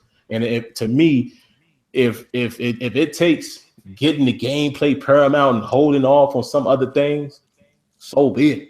That's how I feel. But that's just my opinion, man. But I think we beat that dead horse, man. I guess we can go on to the next thing, Smitty. What we got here, man? I think we actually covered we didn't. So let's dive into this real quick. There's a couple things we can still say. We want to talk about the importance of details and nuances in a simulation sports game. Now, this is just Smitty and I's opinion, and I'll kick it off first, Smitty, and then I'll throw it to you. It's got to be there. It's got to be there. I think me and Smitty probably covered some of this a little earlier in the show. But to me, again, I always stress this, guys. When you hear me do a video, I'm always saying this. When you hear us guys, particularly us, because simulation means something different to other people. If you ever hear me or Smitty or Azure and several other guys here that are watching tonight, when we say we want a sim game, we're not just solely talking about gameplay. We're also talking about the nuances and the details, replication of what we see on Sunday. Again, let's take MLB The Show, for instance. That video that I did, him reacting to the foul ball and like, no, stay in, staring down the pitcher being emotional. Like Smitty said, the guy hits a home run and the dude realizes, man, I ain't going to get to this ball. I'm just running for nothing. And he body language. That is immersion. That is key to immersion. And to me, immersion is as big to a simulation game as the gameplay, because it all coincides. It's all one. Because you got to have the nuances and the details to create the immersion, and the immersion should come based off of what gameplay transpired. You understand what I'm saying? Like that, it has to be there, and the best games are doing it. Again, Madden has it a little bit, but we all can agree that it needs some more, because Madden also lacks some of the detailed gameplay. So it can't have as much of the nuances. But I'll give you a perfect example, Smitty, that some of you guys may not have even noticed this. And Smitty knows last year when we was down at EA, when I first noticed it, we went crazy. Y'all ever notice that your DBs, before the play, clench their fists? I don't know if they all do it, but Smitty remembers this. Remember when we first saw the DP and wideout interactions? Scant was actually showing us. And he showed us how Pat P came to the line and he was, getting his gloves together. That kind of stuff is crazy. Mm-hmm. Now, like I said, a lot of people probably haven't noticed that in Madden. I've shown it in videos. I've shown little detailed stuff that Madden does. Ain't all the way there. But that kind of stuff has to be in a sim game, because that is replicating Sunday. It's replicate what you see. But that's my quick thoughts on it, man. I think you have to have it. Again, my motto, a sim game looks and feels like what I see in the real world. Looks, feels, and plays like the real world sport. That is a simulation game to me. And my definition of simulation is also how well you replicate the actual sport. So what you got, Smitty, man? I already know you think it's important, but tell the people why you think it has to be there, man. Well, shoot. So you took a good amount of wind out of my sail on the initial comment. But real talk, yeah, like we talked about before, we talk about player movement. People talk about CFM and, how those modes need to be tightened up and everything else. But my thing is this: what's the point of having all of these elaborate systems and everything in place when the systems that are currently there don't work properly, or at least, or they need to work better? And what I mean by that is you have people that talk about, oh, it's useless using this play because the zones don't work on that play. Oh, the zone coverage here doesn't work, or this doesn't make sense, or they don't do this right. See, when people are saying things like that about the game, and it's not like more minor details, these are major things that people are pointing out. You see what I mean? But then I should easily want to jump online and play.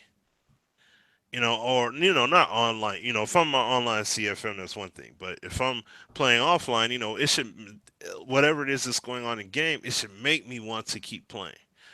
Now, the gameplay, yes, I thoroughly enjoy, but it's not where it needs to be. You know what I'm saying? And when it's not where it needs to be at, that's when people are going to question stuff. Like what you said earlier, Sim, that was a perfect point. If if Madden had everything right, but it didn't have all. I mean, excuse me, no, you said the show. If the show, all the gameplay and everything they got, but they don't have the modes. They be like, yo, hey, y'all tripping. We don't need to be able to just play one season. We need to be able to do all this kind of stuff. People will light up their boards talking about they need franchise modes of some sort, or at least they need to be able to perform those managerial duties. You know what I'm saying? Like, there's going to be something in that line that's going to come up. So that's why I'm saying, you know, for the work that uh, uh, for the work that needs to be done, yeah, you could put in all the different. Think about it. You got Madden 17 where it's at right now. Now the devs did good. You know, they did a great job with the game and everything, in my opinion. But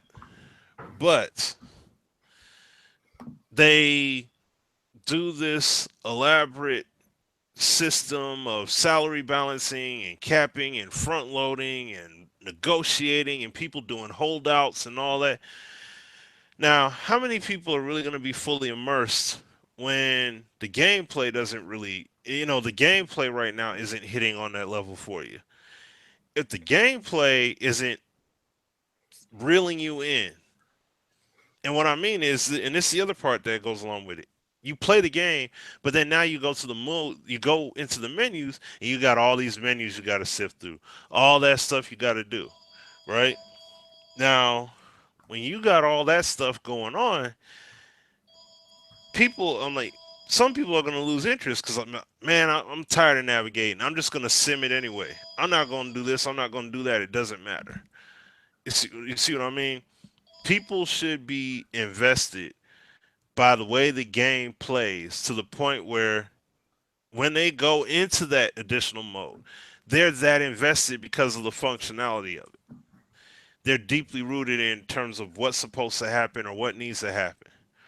You know what I'm saying? Like, you got NBA 2K having players come back as coaches and stuff like that. When that was done in Madden 04. That was done first. I distinctly remember having Deion Sanders retire, and he came back as a defensive. He was my defensive coordinator. I hired him as a coordinator, and I'm like, that's what I'm talking about. Like, when excuse me, when I was playing the game, I didn't even know that was a feature until I looked in free agency, and I'm just looking up, and I'm like, oh snap, Deion's a wait a minute.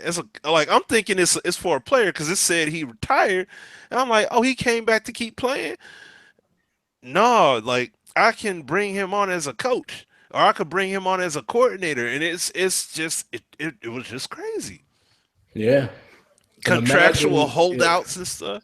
Yeah. Oh, my bad. Go ahead. I mean, no, go ahead. Just wanted to comment on that real quick. Imagine if, and it might have worked that way, but imagine if now here in 2017 you had that feature, but because it's Deion, that's gonna give a boost like to your secondary because he's gonna be able to coach them up, and you really see it in the gameplay. Like, imagine you'd be able to see techniques that he brings to the table, and now the gameplay is representing that, via trait or badge or whatever you want to call it. See where we going, y'all? See, that's what I'm saying. There you go. See, that's what I'm saying. You're talking about, what about these coaches having traits? Like you just said with Deion. He gives a bonus. He gives a bonus to the secondary, and then he helps them with certain technique. You see what I mean? Because of what he brings to the table. Is he an aggressive coach? Is he aggressive, or is he a conservative? Is he neutral? You see, those kind of things, you can mess around and draft somebody that may be balanced at playing the ball when it's in the air, but because of Deion and his specialty, he can mess around and learn to become aggressive. Right. You know what I'm saying? And that'd be more of a progressive trait. See, but then that depends upon if you work with him or not. This is why I'm saying Madden 08 and all those on PS2, that's the blueprint, because it was all there. And like I did in one of my videos where I was talking about franchise options, I shown you one screen that had several options in it that you could just right stick over and you see all those reports. You even got scouting reports on the players that are on your personnel. Excuse me. not your team, of your opponent. And just think if you have players year one, they got all these great things to say about him and everything. But then as years progress, that scouting report changes based upon how he performs throughout his career. See what I'm saying? If he doesn't really develop, he doesn't have any weapon icons next to him, he just pretty much is just a base player, then you're gonna see that show up in game. You'll see that stuff show up in game when you look at that report. It'll tell you what he's good at, what he's not good at, or what kind of player he is, and that's a scouting report. That's what they do that in the NFL. Like Absolutely. you, when players like Randy Moss went throughout their whole career, and you talk about a guy's scouting report, the rookie draft report is not the only. I should say the combine report is not the only report they got. You have his once he's in the NFL career wise. There are scouting reports that you can see how they progress and what kind of player they are. You had that back in Madden 08. You could see that before looking at ratings. You ain't got that no more. And that's what I'm saying.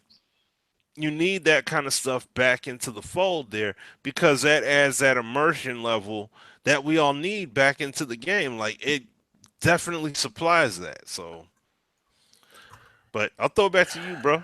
Man, yes.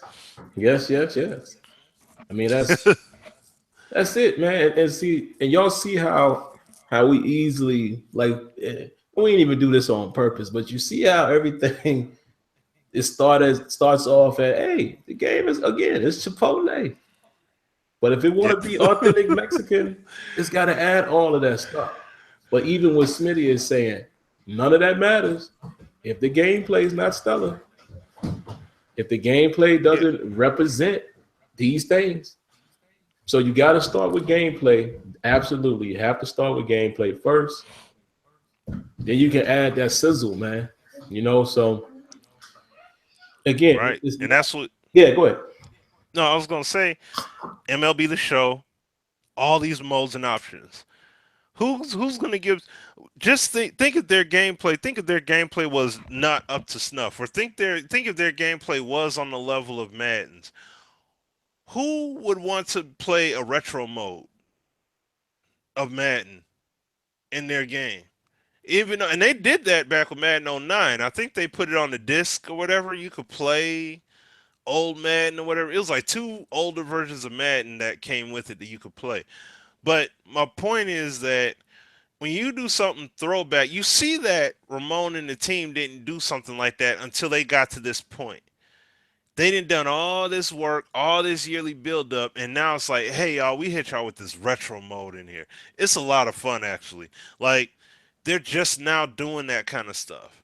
So that's what I'm saying. If Madden were to do something like that right now, people would be like, man, what the heck y'all waste y'all time doing this for? Y'all could have did this, that, and the you see what I'm saying? Like, people would, I won't say everybody would, but you're going to have a decent number of people that are going to scream that out, especially when they watch these tournaments and see how people are able to, do all this cheese and everything in it. So it's like, see, you got all this going on, but you up here making these custom little mini arcade modes and stuff. Like, that's why you do stuff like that once your game is all the way there. That's the main point I'm getting at when I say that. So. And y'all know what? Y'all know, man. Sim will throw you a nugget every now and then. Y'all know how to do that. Now, I don't think there's anything wrong with me saying this, Smitty, because it's in the past.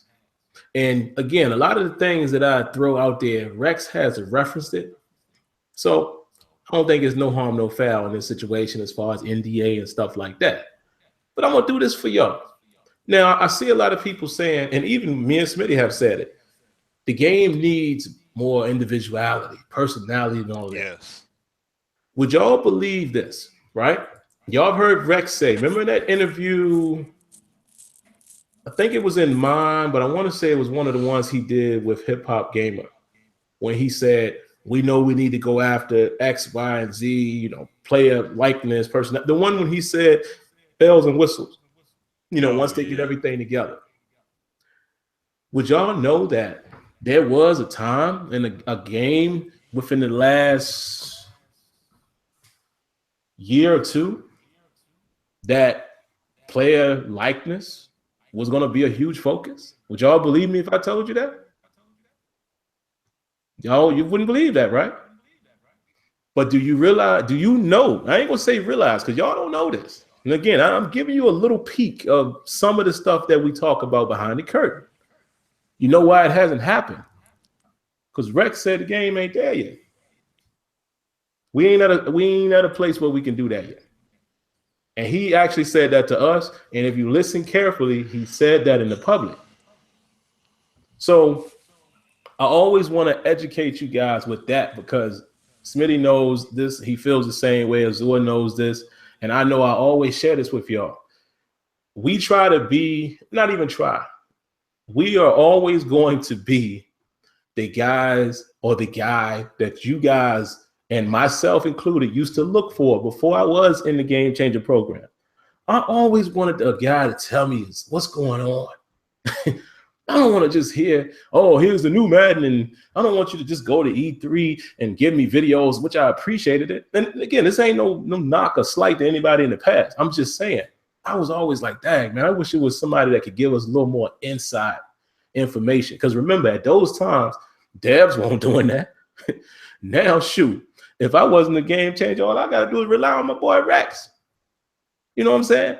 That's all. And I keep telling y'all that. Listen to the Rex. Rex walks you down the path. He even tells you why certain things ain't there. He even goes as far as to say, man, we always got to fight with marketing and tell them why this needs to be in the game. Because they ain't football guys. They don't. He says that out of his own mouth. Now, it's crazy. Like I said, back before I was a game changer, we ain't had it. We had old boy. I ain't even going to call his name. He ain't telling you nothing. So I wanted a guy like the Sim Standard guys, the three of us, that will actually tell you some stuff that goes on that we are able to say because we're not breaking any rules, but we're willing to say it. Whereas other people don't tell y'all this stuff.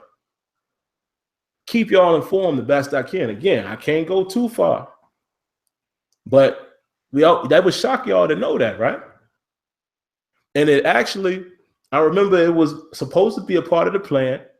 And I'm not even going to say what game it was because I don't even want y'all to do that. But like I said, it was recent, you know, not too far away. You know, it was fairly recent. Let's just say that. And I remember when they were saying that's going to be the focus. And then we had to find out, nah, we ain't going to do that. And Smitty and I was like, why? But in all fairness, what do y'all hear me say all the time? Man, the game ain't, what difference do it make? Remember, all right, let me tell y'all this. If y'all really listen to me, y'all remember when I started changing my tone and I started saying, man, for real though, what's the point of having all, you know, this signature animation if they still sliding around? See, sometimes when I start saying stuff and my tone changes a little bit, it's because I've been made aware of something like, yeah, you got a point there. Rex said it out his own mouth. Hey, look, we going after it. Y'all remember, go find the interview. I think it was Hip Hop Gamers interview. Maybe, I don't think it was last year, Smitty. I think it might have been for Madden 16. But go check both of them out. And you will hear him say in one of them interviews, we want to go after all of these things. You know, we want player likeness. And he said it to y'all. So you don't, my point is by saying all that to them, Smitty. Oh, yeah. Yeah, remember? My point of saying all of this is for you guys to know this. You don't, some of the stuff you don't have to wonder or ask yourself, does EA think about this? Why won't they do? Rex is telling you exactly what they're thinking, where they're trying to go. And people may not be used to that with Madden because for many years, we ain't had nobody doing that. I encourage y'all to listen to what the guy is saying, whether it's something you agree with or not, because it might even be some stuff you don't like that he may be saying, and you could go ahead and be like, oh, okay. So just listen to him. And then listen to us. You know what I'm saying? We're going to tell you what we can. But I just wanted to say that, Smitty, because I see people ask that all the time, even in the chat. Man, they need to do this. They do. Listen, man, they know. trust me, some of the stuff they've already had the idea to do it, but for whatever reason, it was like, nah, this ain't the time. And I have to agree with them. If you listen to what Smitty and I both said here tonight, as much as I want individuality, that other stuff got to be there too. So maybe if you can get it all in the same cycle, you know, this is what would happen. I would be super excited. But if it comes down, and I'll give you, again, a little peek of what me and Smitty mind, how we think when we're there. If the question came to me, look, we got to do this first before we can do that. And it's getting gameplay where it need to be versus adding this mode or adding this likeness. I'm choosing gameplay. I'm telling y'all right now what Sim saying when he in there. If that question came to me, I'm going with gameplay first. I'm sorry. Maybe somebody else could get that for y'all, but I'm telling you right now, I am going gameplay first, and I'm always going to be there until we are able to be at an MLB when all they're doing is just enhancing, because the game is just, you see what I'm saying? That's the focus. We got to get the game to a point where all of these features that we want will be respected in the game in order for us to ask for these things. So just a little history lesson there, guys. I like to do that when I can, man. Last thing, Smitty. Wow, this show went fairly well. We right at the 9-minute left mark, and we got one topic to talk about left. Well, user control, man. We probably pretty much hit this already, but you know, I definitely wanted to talk about this because we got this tweet from a community member. It all comes down to, and basically, let me read it to y'all. What he wanted to know, what he specifically said was, give me a second, guys. Let me find it again. Madden animations that are needed, animations that need to go, and lack of user control when turning upfield on the sideline. I'm gonna be very brief with this. I don't have time to say animations that might be needed. I think I could cover it by saying this, Smitty. They definitely need more transitional animations, so you can have a smoother transition. Because there's times where it looks like something was missing, and that's why they seem to warp, or you see a little slide. Like actually, is a Madden video got coming soon as well. You're gonna see the DB gets faked out, but he's gonna slide for a minute and then respawn. See little stuff like that. So I think I can address it by saying there's a ton of transitional animations that need to be in the game. I'm not too concerned about new animations coming because I know they are. They're mocapping every year. Smitty knows this as well. It's more so about getting animations to trigger. That's really what they got to focus on, because that's some of the problem that Madden suffers with. They got a ton of stuff. Even Rex has said this. But the problem that they have sometimes is it don't trigger the way it's supposed to. So they got to tighten that up. What needs to be taken out? Easy. That's the easiest one for me, Smitty, is that daggone animation. When you run a fly pattern and your wide receiver decides he wants to look at the ball and then say, oh, I'm going to play defense, and turns his back, and they go into the animation where the DB catches the interception. There is no wide receiver and on any level of football that will take his eye off the ball like that. I don't even recall seeing that happen in Pop Warner. That has to go. But we know why it's there. It's a two-man sequence. But that stuff has to go. They have to shorten up the distance or when they can trigger or something. Make it more believable. As far as turning upfield, I have to agree. I think the problem there, Smitty, and I'm sure you agree with this. I'm sure I don't even want to steal your thunder, but I'm sure you're probably going to reference FIFA, so I'll let that be. But really, I think what the problem is sometimes you're stuck in an animation, because player movement ain't half bad in Madden. Like, you can cut upfield a lot better than you used to, especially if you like doing a rack catch and stuff like that. But there are times where it still seems like false momentum forces you out of bounds. As much as I want momentum to be a part of the run game, Y'all know what I'm saying. Sometimes you get the false momentum that it's just like, come on. I couldn't stop with this guy and turn, I couldn't gather myself with this certain guy. You talk about a guy like Antonio Brown or LaShawn McCoy, dudes, that are very agile, can turn quickly. Got to get that stuff represented, right? So, yeah, but go ahead, Smitty, man. Whatever, and you go ahead and wrap us up. We got 5 minutes left.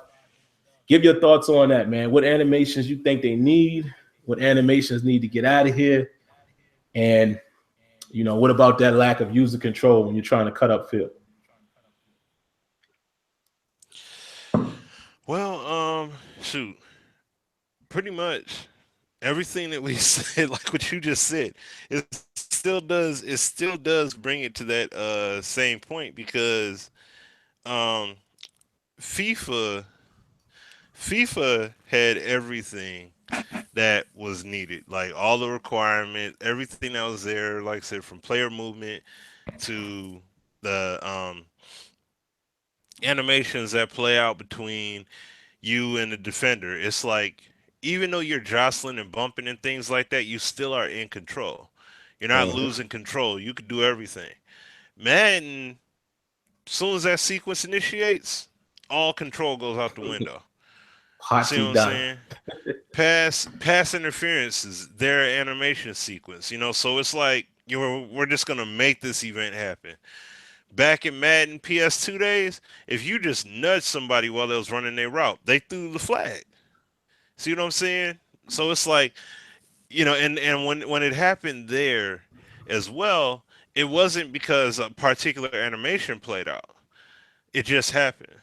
So that's why I'm saying we need to have something like that in Madden, mechanics wise. Put in the principal animations, but then on top of that, when it comes to people truly jostling and DB, battling for position to make plays and such, let those cats battle. You know what I mean? Organically. See a guy grab on and get a defensive holding penalty or a horse collar tackle, or actually see face mask penalty. You know what I mean? Like, see if they actually did it. Instead of it being a dice roll animation, a particular animation, like you could virtually call when it's going to be a face mask, you know what I mean, or an illegal block in the back. They make it so that the players, excuse me, they react a certain way when that stuff happens. We need to go away from that, make it organic. And I'll say this last thing. In Madden 17 right now, go to kick a field goal, right? And you're on defense and you're trying to stop the play. Now, let's say you shoot into the backfield and you get the stop.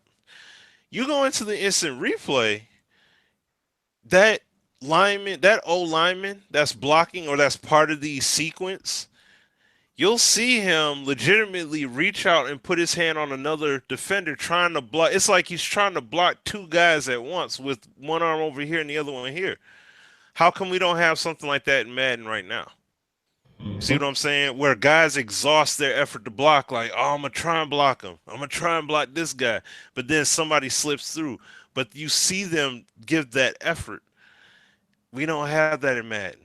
That's the kind of stuff that we must have in Madden in order for the game really to be on that level. And that's just it. We got to have those animations, just like with the show. The show does a video every year called The Little Things.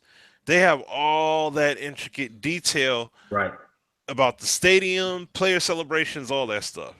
We need to be able to we need to have that exact same thing emulated and replicated properly in Madden. Give the stadiums that personality. Give the players that personality by the quirks and things like that they do. And now I ain't talking about the quirks as in like the player weapons or whatever, you know what I'm saying, that distinguish player types. But even with that, the weapons system Madden had, bring that stuff back. Like, that's the kind of stuff you need to distinguish players. We need it. So, but that's my main thing is all of the static animated sequences I have a problem with, especially when I have a wideout that beats. I throw it regardless of what route. He's wide open. And I hate it when they force a sequence and they'll just suction that defender after I created that space, and they get suctioned into position and they can make the play. That shouldn't be. So that's the kind of stuff they got to get rid of, you know what I'm saying, and tighten up. So that's pretty much all I got, man. Yeah, man, and it's very interesting, man. Right at 10 o'clock, so we'll wrap up here in a moment. It's very interesting because a lot of stuff, trust me when I say this, man, and you know, again, we can't say but so much. You know, I want to give a shout out. I appreciate my guy, M. Friss, tuning in. Go check him out, guys, if y'all really want to know about some baseball. Play baseball on a high level. Not going to put his business out there, but I'll just say this. He knows where we're coming from in terms of what you can and can't say about EA things when you're under NDA and stuff like that. And I'll leave it at that because I don't want all his business out there unless y'all already know his business. But it's a tough situation for us because, like I said, we're going to always give y'all as much as we can because, believe it or not, and I'll say this, the devs don't even have a problem with us educating the community. That's honestly, that's part of what we should be doing as game changers. Let's keep it 100 for a second. It's probably what we should be doing because we're somewhat liaisons, but at the same time, we're the voice of the community. So I made it my business. I told you, this was my goal. When I became a game changer, I said, okay. And once I realized what NDA and all that stuff meant, I made it my business to find out, okay, what can I and can I not say? And I have the free will to let y'all know what's going on based on my experience that's already out there. So anything that has been said, anything that's coming that appears, like obviously when Madden 18 news comes out, we'll be able to talk about stuff. So I just need to ask the community to respect that. I can't tell you everything. Don't try to force me to slightly say something. I'm not going to do that. I'm smarter than that. But every now and then I'll throw you like a nugget that I know I can throw you. And like I said, I like to educate you guys when we have this platform on Thursdays when people make listen, I'm not attacking. I'm not. Y'all know that by now. But anybody who's new to myself or Smitty, y'all may not know this. We're not attacking people for asking questions, but we take the role of saying, nah, it ain't like that. It ain't as crazy as you thought it was. This is actually what's going on.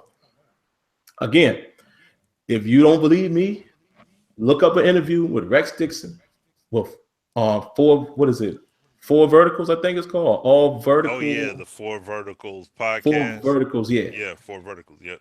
Go listen to that interview. If you haven't listened to mine with Rex, go listen to that one.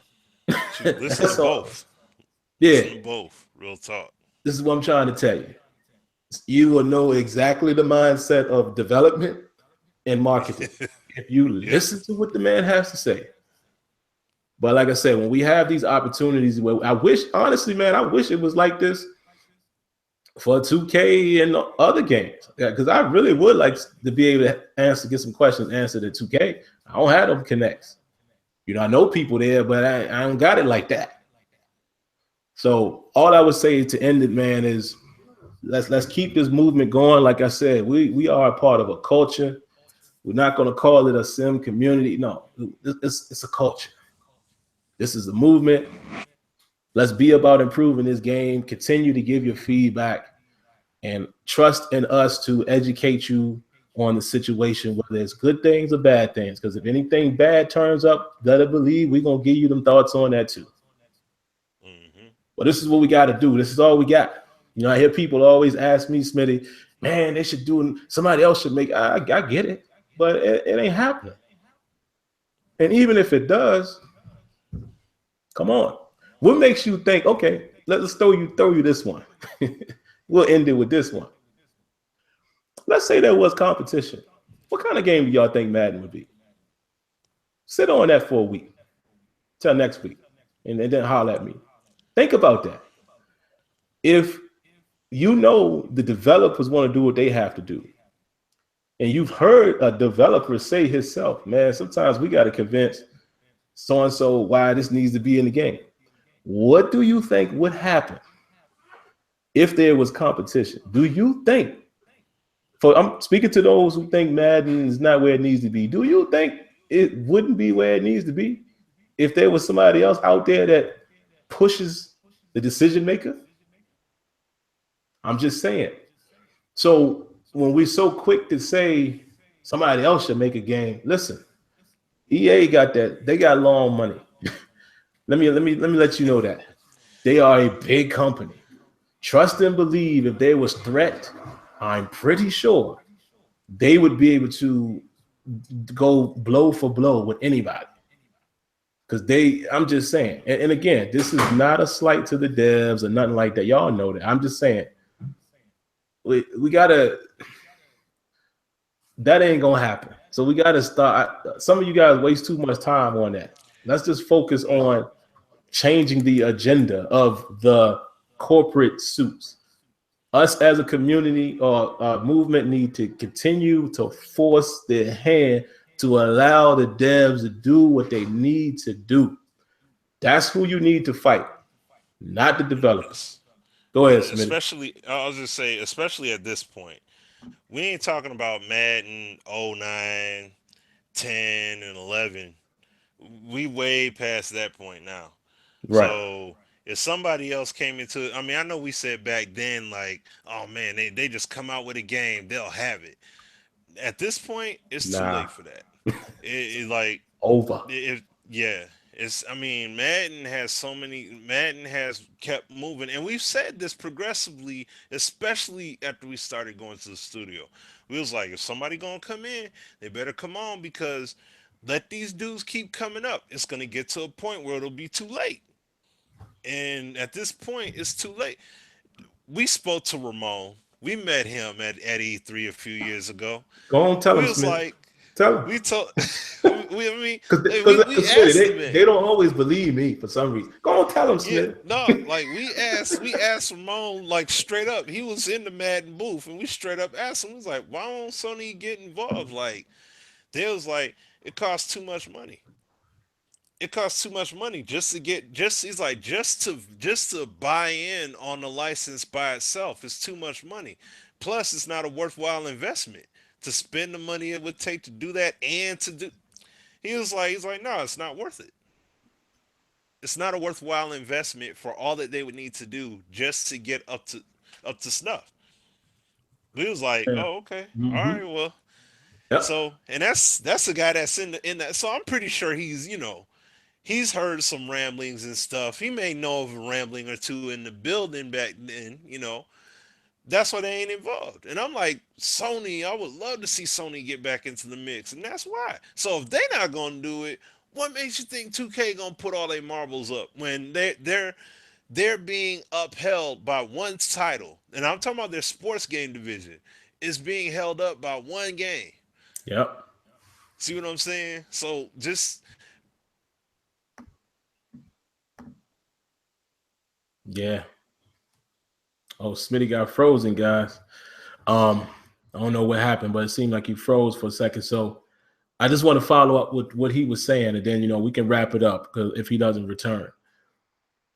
If somebody like Ramon said that, and this is Sony, this is the company that makes MLB The Show 17, the game that we all say is the truth.